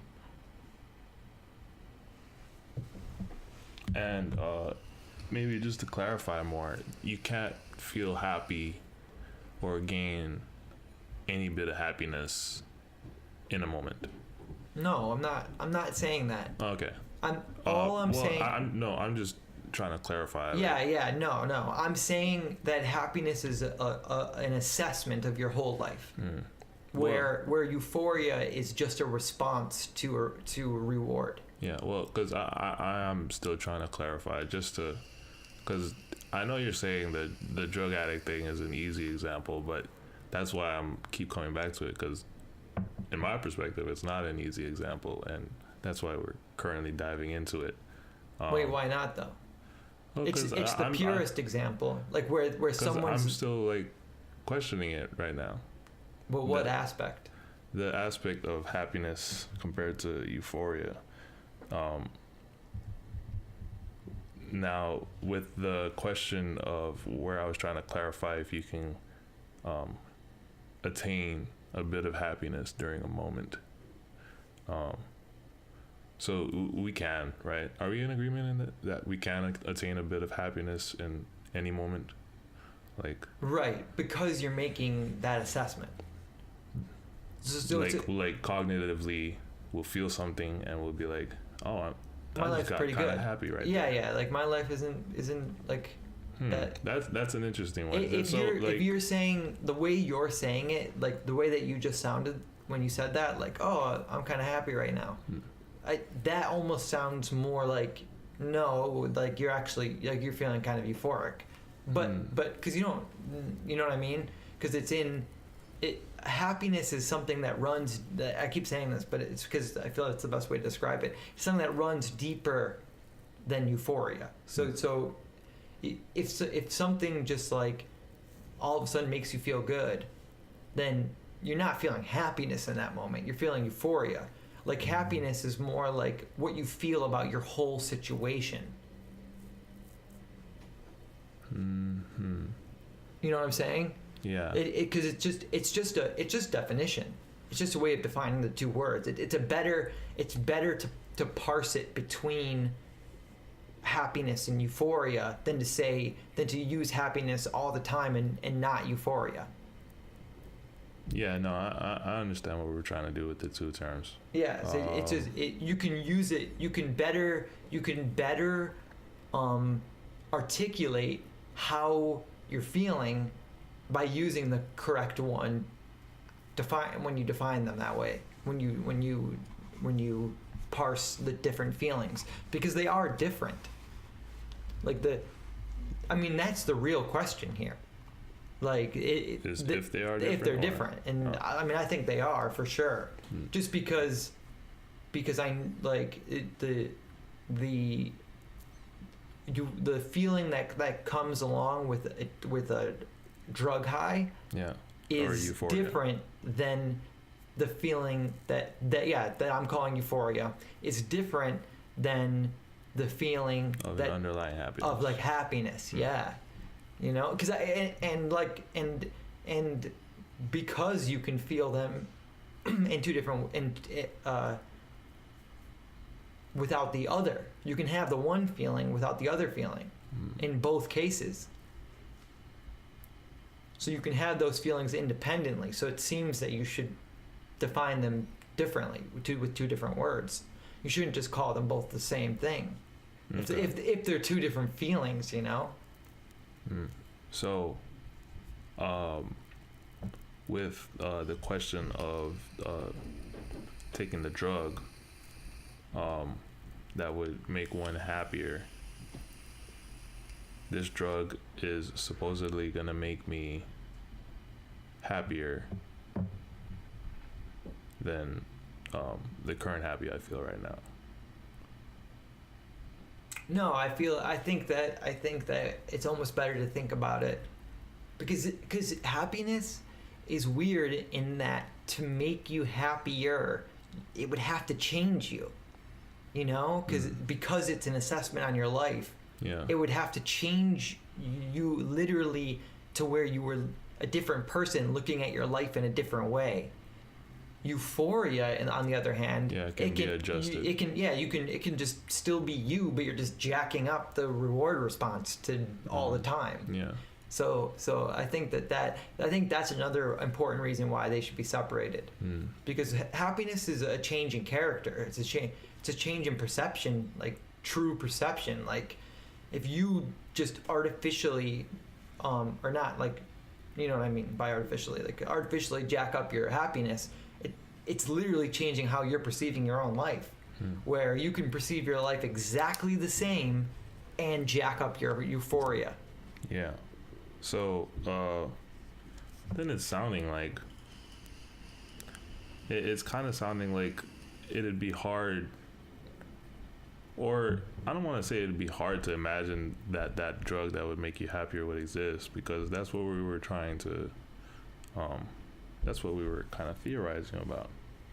But it would be hard. It'd be most people probably wouldn't want to take it. Yeah. But the euphoria one, that's the real one that I'm talking about. Oh, okay. I think I started off with the happy one, but now I think it's more plausible. Yeah, because people would take that. Yeah. It doesn't change you at all, but you just feel good all the time. You know, that's a tough one. Like and then that'd be an interesting one. And that overcomes this existential problem, because we don't have to fix your life, because even though you're unhappy, you're going to feel good all the time. Like, that's the weird thing about euphoria. With enough euphoria, you don't even care that you're unhappy. You're just blinded by it, by the euphoria. Like, fuck it, my life sucks. I feel great though. Mm-hmm. You know? And then that's what addicts often experience. That's why they keep going back, because the more that their addiction affects their life, the worse their life gets. Yeah. The more unhappy they become, and the more they want the drug so that they don't have to think about it. But imagine if your life is fine, there is no addiction involved, and that's why I think that eventually this could come to be. Like, imagine pharmaceutical companies. Because now, like in the present day, if a pharmaceutical company came out and said, "Hey, you know how we've been trying to give you these antidepressants, these SSRIs and Prozac and all that, well, we're just gonna give you OxyContin because that's gonna work." People would be like, "What the fuck? No way! You're crazy! You're not gonna get away with that." But if they come up with new technology, quote unquote, that like pretty much does the same thing but eliminates all the downside, then people will be more likely to take it. So they can just advertise it as antidepressant. This is a new antidepressant. It makes you feel good. Or even if it's not from a pharmaceutical company, it's going to be the most popular drug on the streets ever. It's the drug with no downside. That'd be a weird one, man. Did you ever read Brave New World, Aldous Huxley? It sounds very popular. I think I've heard of it. Yeah, in it there's a drug called Soma. It's a real drug. No. Sounds like a real drug. There's Soma, which is a sleep medication. Oh. And then there's Soma that is in the story. No, there's three. Oh. There's Soma, that's a real sleep medication. Then there's Soma, which is the name of a substance the ancient Indians used to take, that they actually are starting to think that it was a form of ayahuasca. So it's called the Somawaska theory. I actually buy into it. I think it's really possible that that's what it was.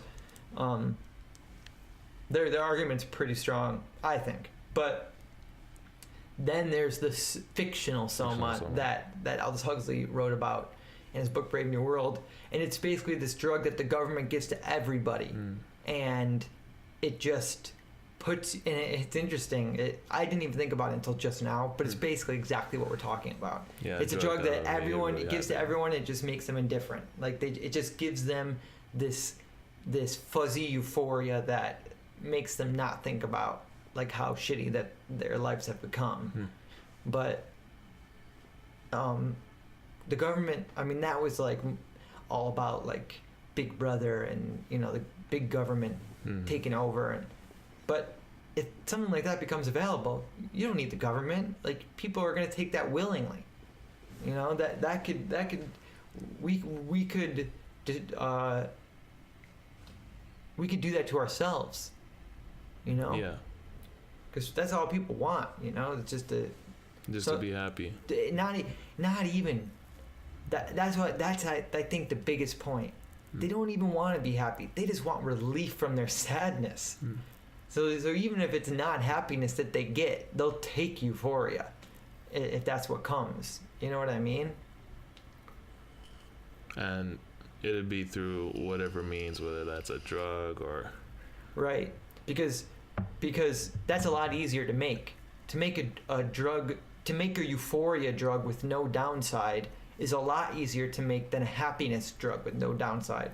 Because like we were talking about before, the happiness drug would have to change who you are. So like to make it, you couldn't really make that, you know? A drug that doesn't change who you are but still makes you happy, it doesn't work that way, because that's like not how happiness works. So the euphoria drug is what's coming, you know? It's something like that. And we're calling it a drug, but like you were saying, like whatever it is. Computer chip, you know, some type of mind integration, like you plug yourself in, you know, like whatever it is, like eventually something like that is gonna be possible. What would you do with the whole control aspect of it? The microchip thing sounds a little less like people would have control after a certain point. Maybe that point being the implantation of it. Well, even if it had no aspect of it, like I'm imagining something that has one sole purpose: make you euphoric. But that's a weird control in and of itself. Like, people that are euphoric they don't fight for change. You know, they have no interest in it. Like, why do I care what anything else is like? You know, like euphoria has a strange effect on people, like where they just don't. They don't care as much because they're euphoric. You know, like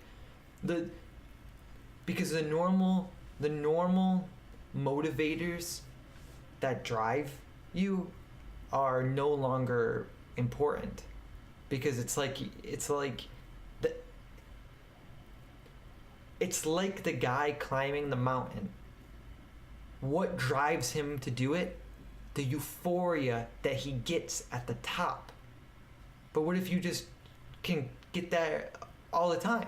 Like, what if you don't have to climb the mountain? You know? Like, what if you just take the just climb the mountain pill? You know? Every time, I made it. Or the just became president pill, or the you know, like just won the election pill, or whatever. You know, Hillary Clinton could take that. Yeah, the JFK pill. Blow your mind. But this is gonna blow your mind. That's an interesting one, man, because like... But that's like the experience machine. Like, eventually, we're going to be able to choose how we feel all the time. And who isn't... You'll be able to experience all the emotions, all of the experiences through virtual reality that's fully immersive, or pills that change your neurochemistry to experience whatever you want to feel. But as cool as that will be, more and more slowly, step by step, people are just gonna move towards euphoria or some version of it. Yeah. Because, like, great. It's interesting to feel emotion, deep sadness or surprise, like, just to see what it feels like. But eventually, like, I experienced them all. Let's just go with euphoria now. You know, I tried the menu. Now I'm gonna pick my favorite thing. You know? Euphoria. Yeah. So, which is, it's it's something that's universal. Euphoria is just, it's what everyone wants, you know? Even people that you would consider masochists, who like, quote unquote, like pain, they really don't. It's just that pain makes them euphoric. Yeah. You know, everyone's going for the same thing, you know? Yeah, of course. But that's the weird thing. Euphoria is universal. Happiness isn't. One man's happiness is another man's tragedy, you know? Like, depending on who you are as a person, happiness means something different. But euphoria is the same across the board. You know, euphoria is euphoria. It's the brain on dopamine. It's interesting. Yeah, it is. Well, with that in mind, I guess you can kind of see. I mean, I guess my answer still stands to that question, that I wouldn't take that pill. The euphoria pill? Yeah. But whereas I guess we were at a disconnect of why I wouldn't, I guess we can both kind of see like why it doesn't sound like you would either. Would you take a euphoria pill? To be totally fair, I'd have to show some real restraint. Because I know what euphoria feels like. Yeah. And it's great. Like, especially with no downside, it would be really difficult not to. Now, if I could take the no downside pill, if it was available all the time and it wasn't permanent, so if it was, then it would be really difficult for me to not at least try it. And then who knows after that. Well, because why does it sound like you're not for it? Because I know what euphoria does. Like, I know what it does to your drive, and like what it clouds your perception, and it clouds your reason and your logic, because you like, even truth just doesn't. It's just no longer valued. It's the value of everything else drops when the sole focus becomes euphoria. And that's another difference between euphoria and happiness. Like, a sole focus on happiness raises the value of everything that you care about, because those are the things that cause it. But euphoria is and that's why drugs are so interesting, because most people, they seek out euphoria, but in a healthy way. So what makes me euphoric? Oh, climbing mountains, playing sports, you know, playing chess, like whatever you're into, you know. Learning, you know, for me, learning is euphoric, you know, in a way. But drug use is skipping all that. You skip all that indirect. Like climbing a fucking mountain. Yeah, you skip to the top every time. You can just reach in your mind, grab the euphoria dial and spin it. And so that's why drugs are so insidious. Yeah. Because it just makes it so easy, you know? Like, why go about trying to figure out what particular thing, you know what a Rube Goldberg machine is? No. So Rube Goldberg was the guy who invented those machines where you like drop the marble, it goes down and sets all this different shit off, and so that's a Rube Goldberg machine, named after him. And so why go around trying to build the Rube Goldberg machine in your mind, that you find the right thing that sets off the machine that dumps the euphoria or the dopamine, when you could just directly go and dump the dopamine? Yeah. You know, why build the Rube Goldberg machine when you can just go, that knocks the bucket of dopamine over, when you can just go knock it over? Yeah. You know, so that's why drugs are so dangerous. It makes it. It's too easy. Yeah, reachable, attainable. So, and just to clarify, for the most part, it sounds like you wouldn't take it. Go for the euphoria drug. You would definitely try it because you know. I would try. Yeah, I would try not to. I would try not to, and then even if I tried it, I would try not to keep taking it. But that's the thing about euphoria. That's the thing. Drugs aren't addicting. Euphoria is addicting. It's extremely addicting. So it's difficult for people to restrain themselves. What would be the downside when there is no downside to taking a drug? Like I said, it clouds your... Because I think that there are things in life better than euphoria. But they're just extremely difficult to obtain. Is there anything... There are things better than euphoria. True happiness, I'd say. Like, true happiness better than euphoria. Extremely difficult to obtain. But... And there's nothing that would help to attain that.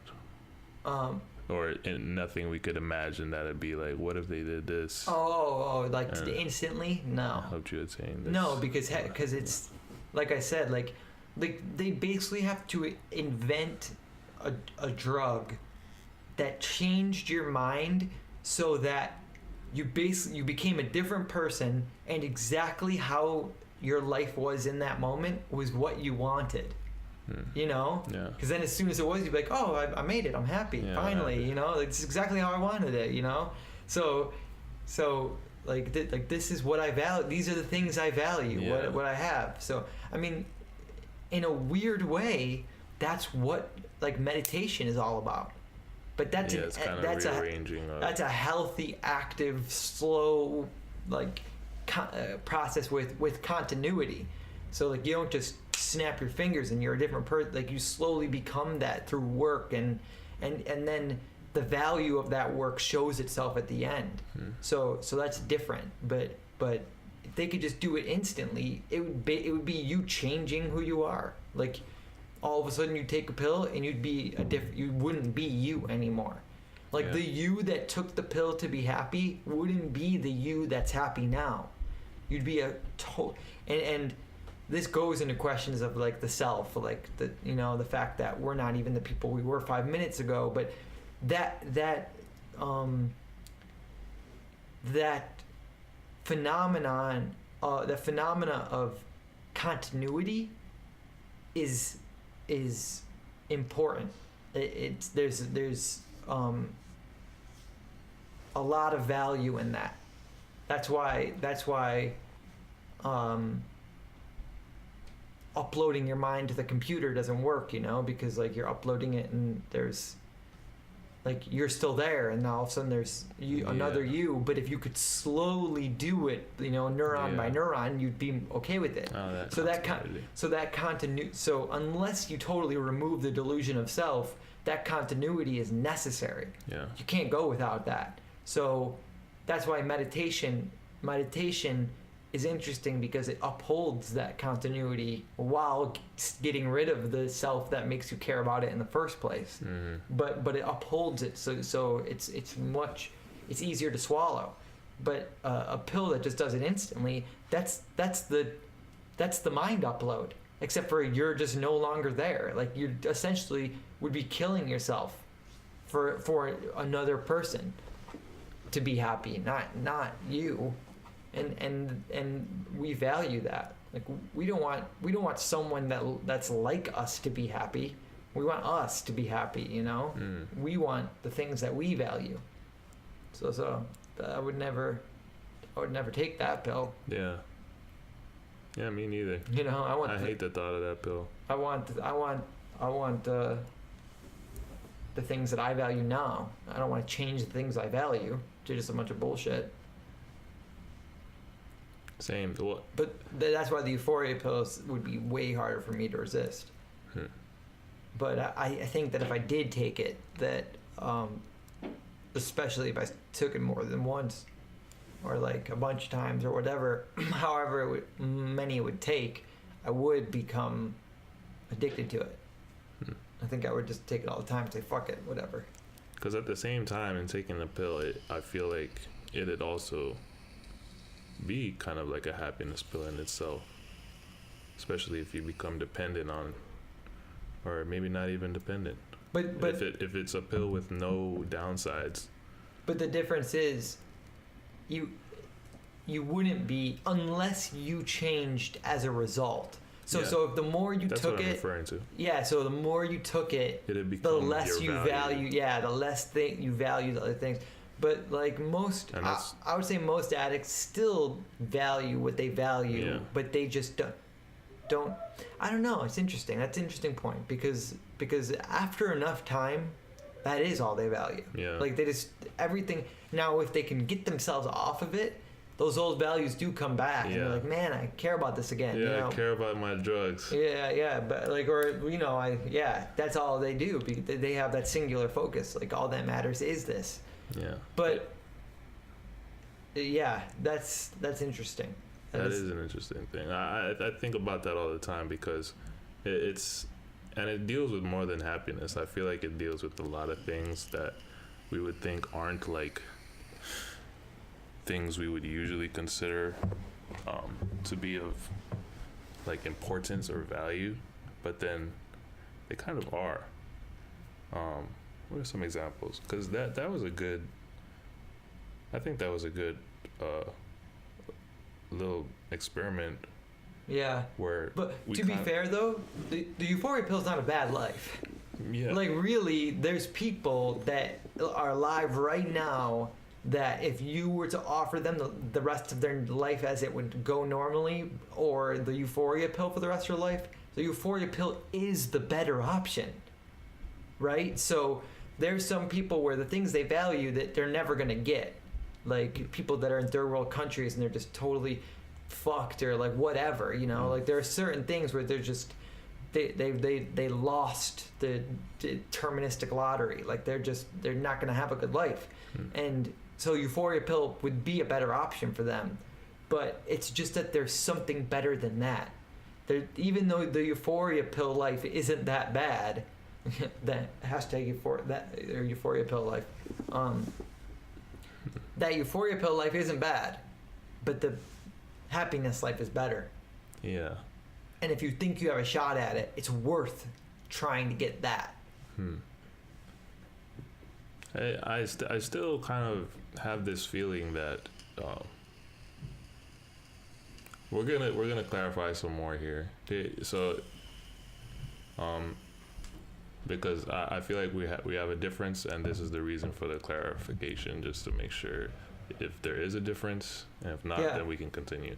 The clarification is, so the euphoria pill does have some better potentials for certain people. Right. Okay. Like if someone, like you can't. And you were bringing like the third world person with no potential at all. Well, yeah, but that only those specific people, because there could be third world people where because of what they value, they can still get happiness. There's probably plenty of them, you know, and you can't know the future. But say you could, there are some people where the things that they value, the things that they would need to be happy. Or what they value at the moment would just lead them nowhere near what the euphoria pill would bring them. Right. Well, not that it wouldn't lead them there. They just wouldn't get it. Do you know what I'm saying? So the things that would bring them happiness, it just wasn't in the cards for them. Like they're just gonna go their whole life without getting that. So what would make them personally happy? For whatever reason, they're just never gonna get that. To make them personally happy. Yes. So if someone's gonna have an entire life where they're not gonna be happy anyways, then the euphoria is the best option. That's the better option. But that's an interesting one. Right. So it's not that euphoria is ever better than happiness. It's euphoria is better than nothing. Yeah. You know. It kind of sounds like to me that in order to consider that situation, it sounds like it'd have to be in hindsight. Oh yeah, you never know. That's why. Like that's why. Hey, your life sucked. This pill would have been good for you. Yeah, totally. Yeah, no, it's not something that I mean, maybe you could, depending on your life, you could have like a good idea, like a better, like probability is I'm fucked, you know. But for the most part, you just kind of gotta hope for the best, you know, and go for the happiness. But like, I bet you there were some people that did have those lives without happiness, and they knew, like, from the beginning, like, not from the beginning, but like from a good amount left, where it's just like, nah, that's not gonna happen for me, you know. But aside from someone like that, and even then, I'm sure that there were people who were like, nah, it's not gonna happen for me, but then it did. So like, you really never know. So you really just gotta go for the happiness and hope for the best. And there are some people where it's like they could have had the quote-unquote euphoria pill in a sense. Like, what if you're rich and you die and you were never really happy? Well, you really did the euphoria thing. You could have just done drugs your entire life. You could have just had a doctor prescribe you like opiates and just gotten high all day forever. Like, you could have done that, you know. So that's interesting. So there's some people that really could take the euphoria pill, but they choose not to go for happiness, and they don't get it. Because I like that we just kind of made that switch. Like, somebody on the other side of the spectrum now, like somebody who does have everything and just probably not happy. They sound like a good contender for like the euphoria pill. And then there's people who do choose it. Like, there are people that are rich that do just get high their whole life. And the picture that comes to mind is the Wolf on Wall Street. He's in a big ass house doing coke off a stripper's asshole. That was a crazy life. That was a lot of euphoria. Probably not that happy though. I wonder. Because like, what that is like a whole lot of euphoria right there already, and I'm wondering, like, if they would even make that option either, to take the euphoria pill. I think he would have. Someone like that, someone like the guy from the Wolf of Wall Street, because he was all about that. And it would have definitely made his life way better until the end. Yeah, until the end. But who knows? Because I mean, he's still alive. But like, he clearly wasn't happy there, because to you have to be really lacking something emotionally to where you just want more, and like, even when you get that much and you know that you could get in trouble, you don't just walk away and be like, okay, I have enough to like be totally good forever, so I might as well like live my life out. And like to not do that, there's something driving you that's like that you don't have. Drive is equivalent to desire. It's the same thing. It's just a different word, you know. So like, he there was some desire in him that he hadn't fulfilled that was pushing him to do all that, to get all that. Yeah, that's interesting. And that brings me back to the point where like the euphoria pill just sounds like it had become one of your values that you hold dear to whenever you do come into contact with it in your life. Kind of like anything else. But that euphoria is different though, because euphoria eclipses all other values. So like, it's like other things, like the things that you value that will bring you happiness, those aren't things that necessarily bring you euphoria. So like, they're more abstract, like friends and family. Like that's not always gonna bring you euphoria. You're gonna get arguments. You're gonna, whatever. Like, it's not always about euphoria. It's like something more abstract, like just having a family and like taking care of them and whatever you value. Or some people, they don't give a shit about friends and family. They want to like build something, you know, start a corporation or something like that, you know. So, and honestly, I think that happiness is even more elusive than that. I think it's something way deeper that, like, even if like building something and something like that, like even if that's what you value, that might not even work once you get it, you know. Like you're just gonna get there and be like, fuck, I still want more, you know. Like it's really like being okay with being okay. Yeah.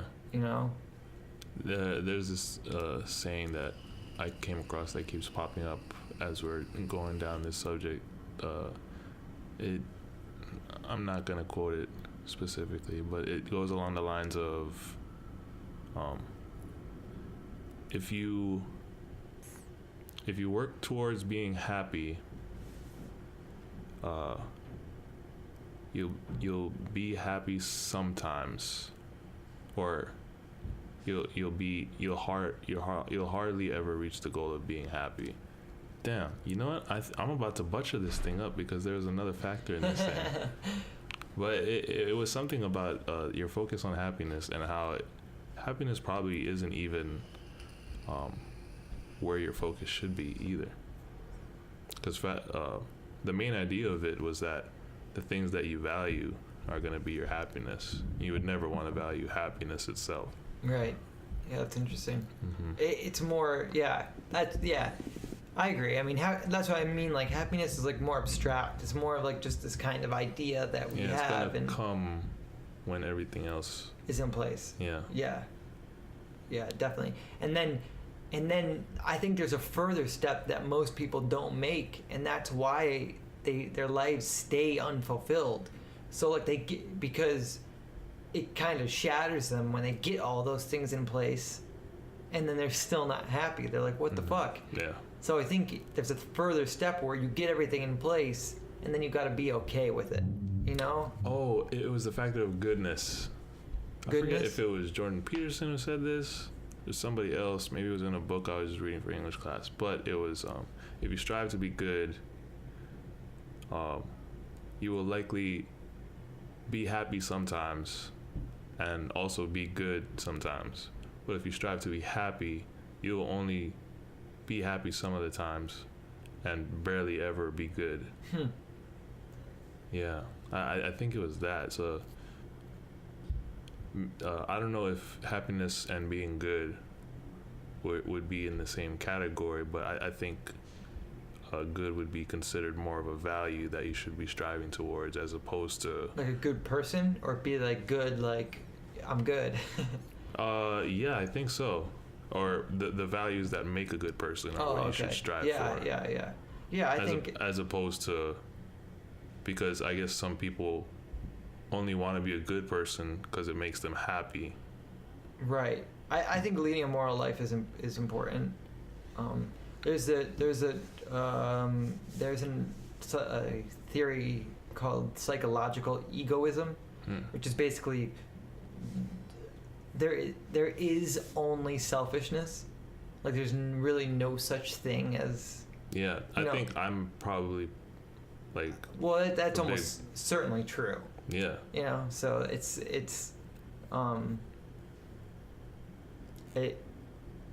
you wouldn't do something, even if you're doing something for someone else, it's because you want to do it. Like, you know what I mean? Like you only ever do what you want, always. Yeah. So like, within the constraints of reality. Yeah. So like, given what you can do, whatever you do, it's because you want to do it. Even if it's something that like you'd say like, no, I don't really want to do this. You like, whether it's consciously or subconsciously, you weighed the options. You saw what you could do, and this is what you decided to do. Yeah. Because even when you say like, no, I really didn't want to do it, well, then you could have said, you could have not done it. You could have just sat there and like, whatever. Like if someone has a gun to your head and they're making you do something, like you could have just said no, you know, and they would have shot you, but you could have done that, you know, or like whatever. Like, that's an interesting concept. Psychological egoism. Yeah, and that kind of leads back to the whole utilitarian Kantian battle too, like with what are you valuing, and also where your morals stand. Yeah. Well, there's this idea of how much wealth it is moral before how much wealth is morally acceptable to have. So I buy decorations for my apartment. Is that morally acceptable, or should I have donated that money to save a life? Or you know what I mean? Yeah.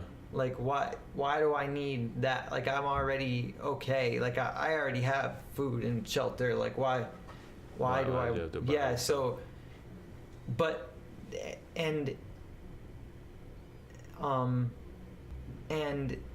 you can break that down.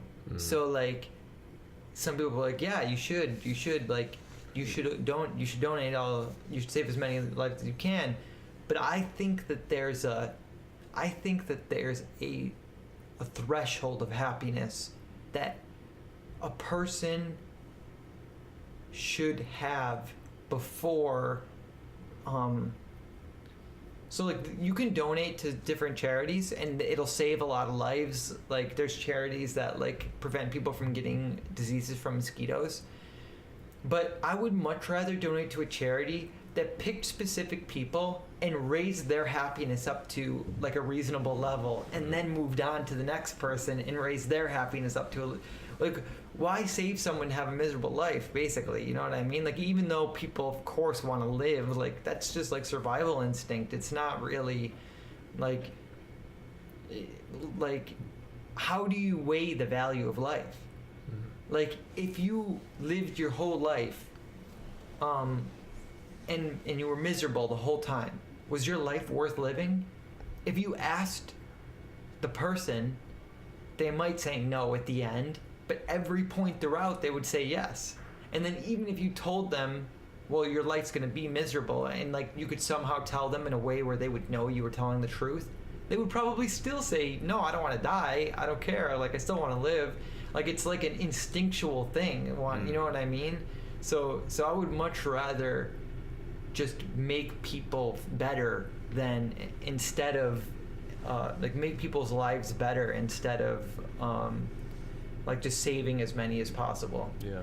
And people who argue that there's like certain scenarios you can propose that make that sound strange. Like this is like another argument against utilitarianism. Like if there's someone that has a gun to someone's head, or they're gonna like burn the Mona Lisa, it's better to if you're utilitarian, it's better to save the Mona Lisa and let them shoot the person in the head, because then you can sell the Mona Lisa and donate that money to charity and save way more people. Do you understand what I'm saying? Like it's more moral to save the or let's make it even more clear cut. So he's going to shoot someone in the head or burn $1 million cash. It's better to have him shoot the person and take the $1 million because you can save way more. And yet, like when you hear that, you're like, no, that can't be right. You know, that can't be the more moral choice. I guess so, but I mean, like if you're, because this is presented as a third person now. Like, yeah, he could use the money to save more people, but also you're not putting the story as a first person, so yeah, but regardless, I really don't know, like, yeah, but that's regardless. The point is, what's more moral, to kill somebody or to get $1 million and you use it to save people? Oh, okay, that is part of the yeah. Oh, to save but that's interesting. Like that's an interesting one because it's more direct. It's almost like it's like a trolley. It's like a trolley experiment, but instead there's it's disconnected by a factor, you know, like there's instead of like just saving it flat out, it's like, no, you're getting money. Yeah, you have potential to save money. That you could use even if you do use it, it makes it kind of sketchy.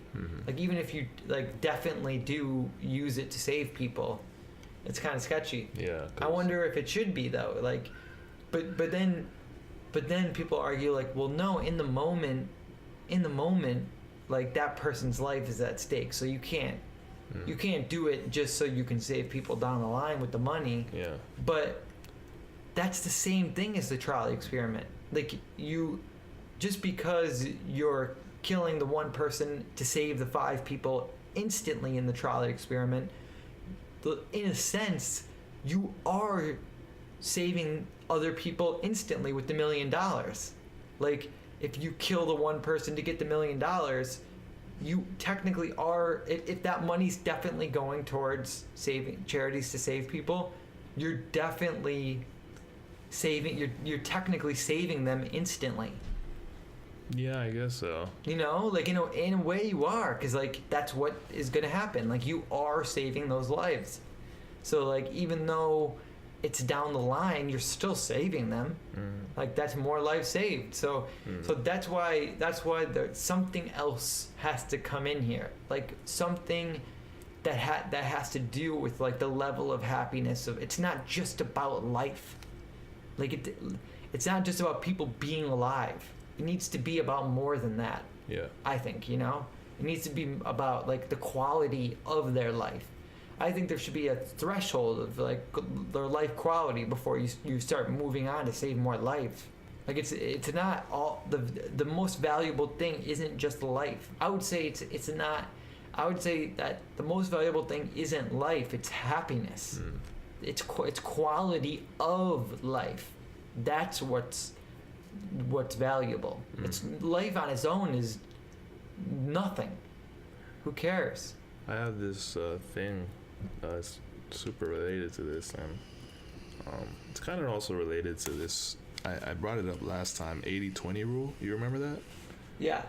And but it's also kind of related. 80% of the people own 20%. And 20% owns 80% of the things. Right. Of the wealth.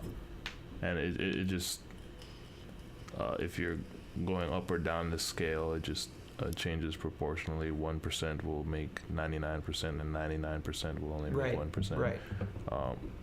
And the thing I'm about to bring up kind of relates to that. Kind of relates to what we just talked about. It also is kind of like determined, like has a bit of determinism running through it. But what about the thought that everything that we try to do to save humanity, or make humanity better, or make life for humans better, will not do anything to change the current situation of the world? Say that one more time.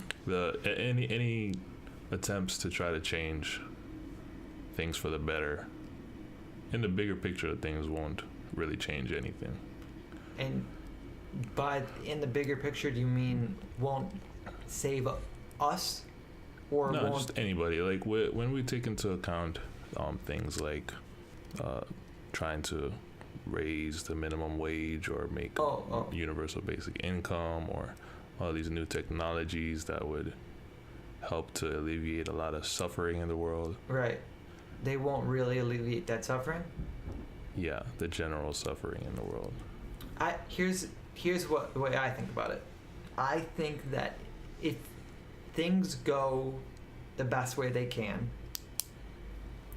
we will look back on the rich of today and say, what fucking assholes. Because I don't think that the rich have any problem with the poor being as wealthy and taken care of as them. They just don't want to give up what they have. So they're just like waiting it out until through technology we can bring them up without bringing them down. And I think that will happen. I don't think anyone's going to try and stop that. Yeah, nobody's going to try. So I think, and I do think that will change that. That universal basic income or some form of it. Yeah. I think that will be massive. Yeah. And at first it will start small, but the more that technology advances to where we can literally provide anything for basically nothing. Like when you have a machine that costs nothing to run, it does everything on its own. So like it fuels itself. You know what I'm saying? Like uses renewable energy to fuel itself. It takes care of itself, and it still does what you want it to do to like make the product you want to make. That's free. That's totally free. Like when you're fully transferring free energy, renewable energy, to product, you've totally eliminated the need for profit. And when enough of that happens, then we'll have to switch over to something, because there won't be anybody, there'll be no jobs, you know? So, and it's not like they're going to be losing out, because everything will be free, you know? Because everything will just be a pure transfer from free energy to product. So eventually there won't be anything that most people want that won't be free to make. Yeah. And so there won't be poverty anymore. And I think that will be huge. I think the main thing causing suffering now is that people don't have basic needs met, and B, if they do, they have to do what they don't. So A, they don't have basic needs met, and B, most of their life they're doing something they don't want to do. If you take away those two things, you meet basic needs and you can do whatever you want. Yeah, I think that you just eliminated a massive chunk of human suffering. Anything that's possible to do for the whole world. Yeah. I mean, I think it's possible. I don't know if it's going to happen. Even taking into account like subjectivity, everybody's own subjective thing will be met with those two things. Well, those two things free them up to go towards their personal values. Yeah. Well, because the basic needs aren't. I'm not talking about personal values. I'm talking about survival needs. Yeah. So survival needs, and what was the other one? So basic need. Most people's or not most people, but a lot of people's basic needs aren't being met, and then most people are doing something they don't want to do most of their life. So the majority of their life is doing something they would rather be doing something else. So when you meet their basic needs, that's the first step. And then when you totally free them up to where you can do whatever you want, like whatever you choose to do at any moment, your time is now all yours, then and you break the connection between basic needs and personal time. Because now in this world, you have to trade your personal time for basic needs. When that connection is broken, everything changes. So, just to bring it back to that question, then, the basic needs can definitely, I could see that being met. The personal time, and utilizing that, I feel like could probably have some more questioning in it, but. Well, they've done it. They've done studies in, I think it was, I want to say Canada, but they chose a town and did UBI, and depression rates plummeted. And you feel like just the poverty in the world would be able to get lifted from where it's from in proportion to where the rich are. You think we'd lessen that gap? Yeah, definitely lessen the gap. I think eventually we'd eliminate it, but that's way in the future. That's in the future, like super intelligent AI future. Yeah, and you don't feel like it's gonna be inevitable that we'll never lessen that gap? No, I don't think it's inevitable. I think it's super likely because just because we don't know what. Because to do that, you would need technology that's basically at like super intelligent AI level, and because again, the rich aren't going to give up their position. They're only going to allow the poor to come closer and closer. They'll never give up their position to meet them at any point halfway. So for the poor to be brought all the way up to the rich, that's going to take insane technological advancements. And then you're bringing in the question of, is that going to be are we going to survive with that technology? Is the human race going to survive that technology? Yeah. Are we going to do it right, or are we just gonna implode? Well, I'm wondering about if it's even possible, because like a lot of the times I would feel like it's maybe not even the rich who have a say in how poor anybody is or how rich that they're getting. And I would even go even further to say that they're probably even ignorant of the fact of how rich they are. No, they know how rich they are. Let's take into account like maybe our status in the world. I think there's a fact that if you earn $32,000 US, you are the 1% annually. Yeah, you are the 1% of the world. It's a little more than that, but yeah. And then in America, it's way more. It's like $100,000 to be like it's considered 60, a 20. I think, global. Is it 60? Global, I think it's 60 or the 1%. Because the rich have gotten so rich. The rich have gotten so rich that to be the 1% now, you have to make a little more. But still, 60 is not common. Yeah, but a household income. $60,000 to be considered 1% of the world. Yeah. Yeah. No, I agree then. Yeah, I see what you're saying there, and I agree. But I do think that's regardless when we're talking about the technology that's to come. And if we do that right, there's no other way than eliminating poverty. Like it would be, the technology would be so insane, and it's going to be so easy to help them that even the bastards that don't care about anyone but themselves and their own wealth are just going to say, oh, okay, go ahead. Like, it's so easy that it would be more difficult not to, like that's how easy it's going to become to bring the entire world up to that level. Yeah. Interesting. You don't think it'd still keep the proportions, just make the rich even more rich than they already are? No. Now with super intelligent AI, it'll be too easy. Like we're talking about technology that we can't fathom, machines that take molecules out of the air and turn it into whatever you want, like 3D printers that you don't need to give it certain particles. Like it just takes the particles around, puts them together how it wants, and it'll give you anything, food. It'll just build it. So we're talking about unbelievable technology.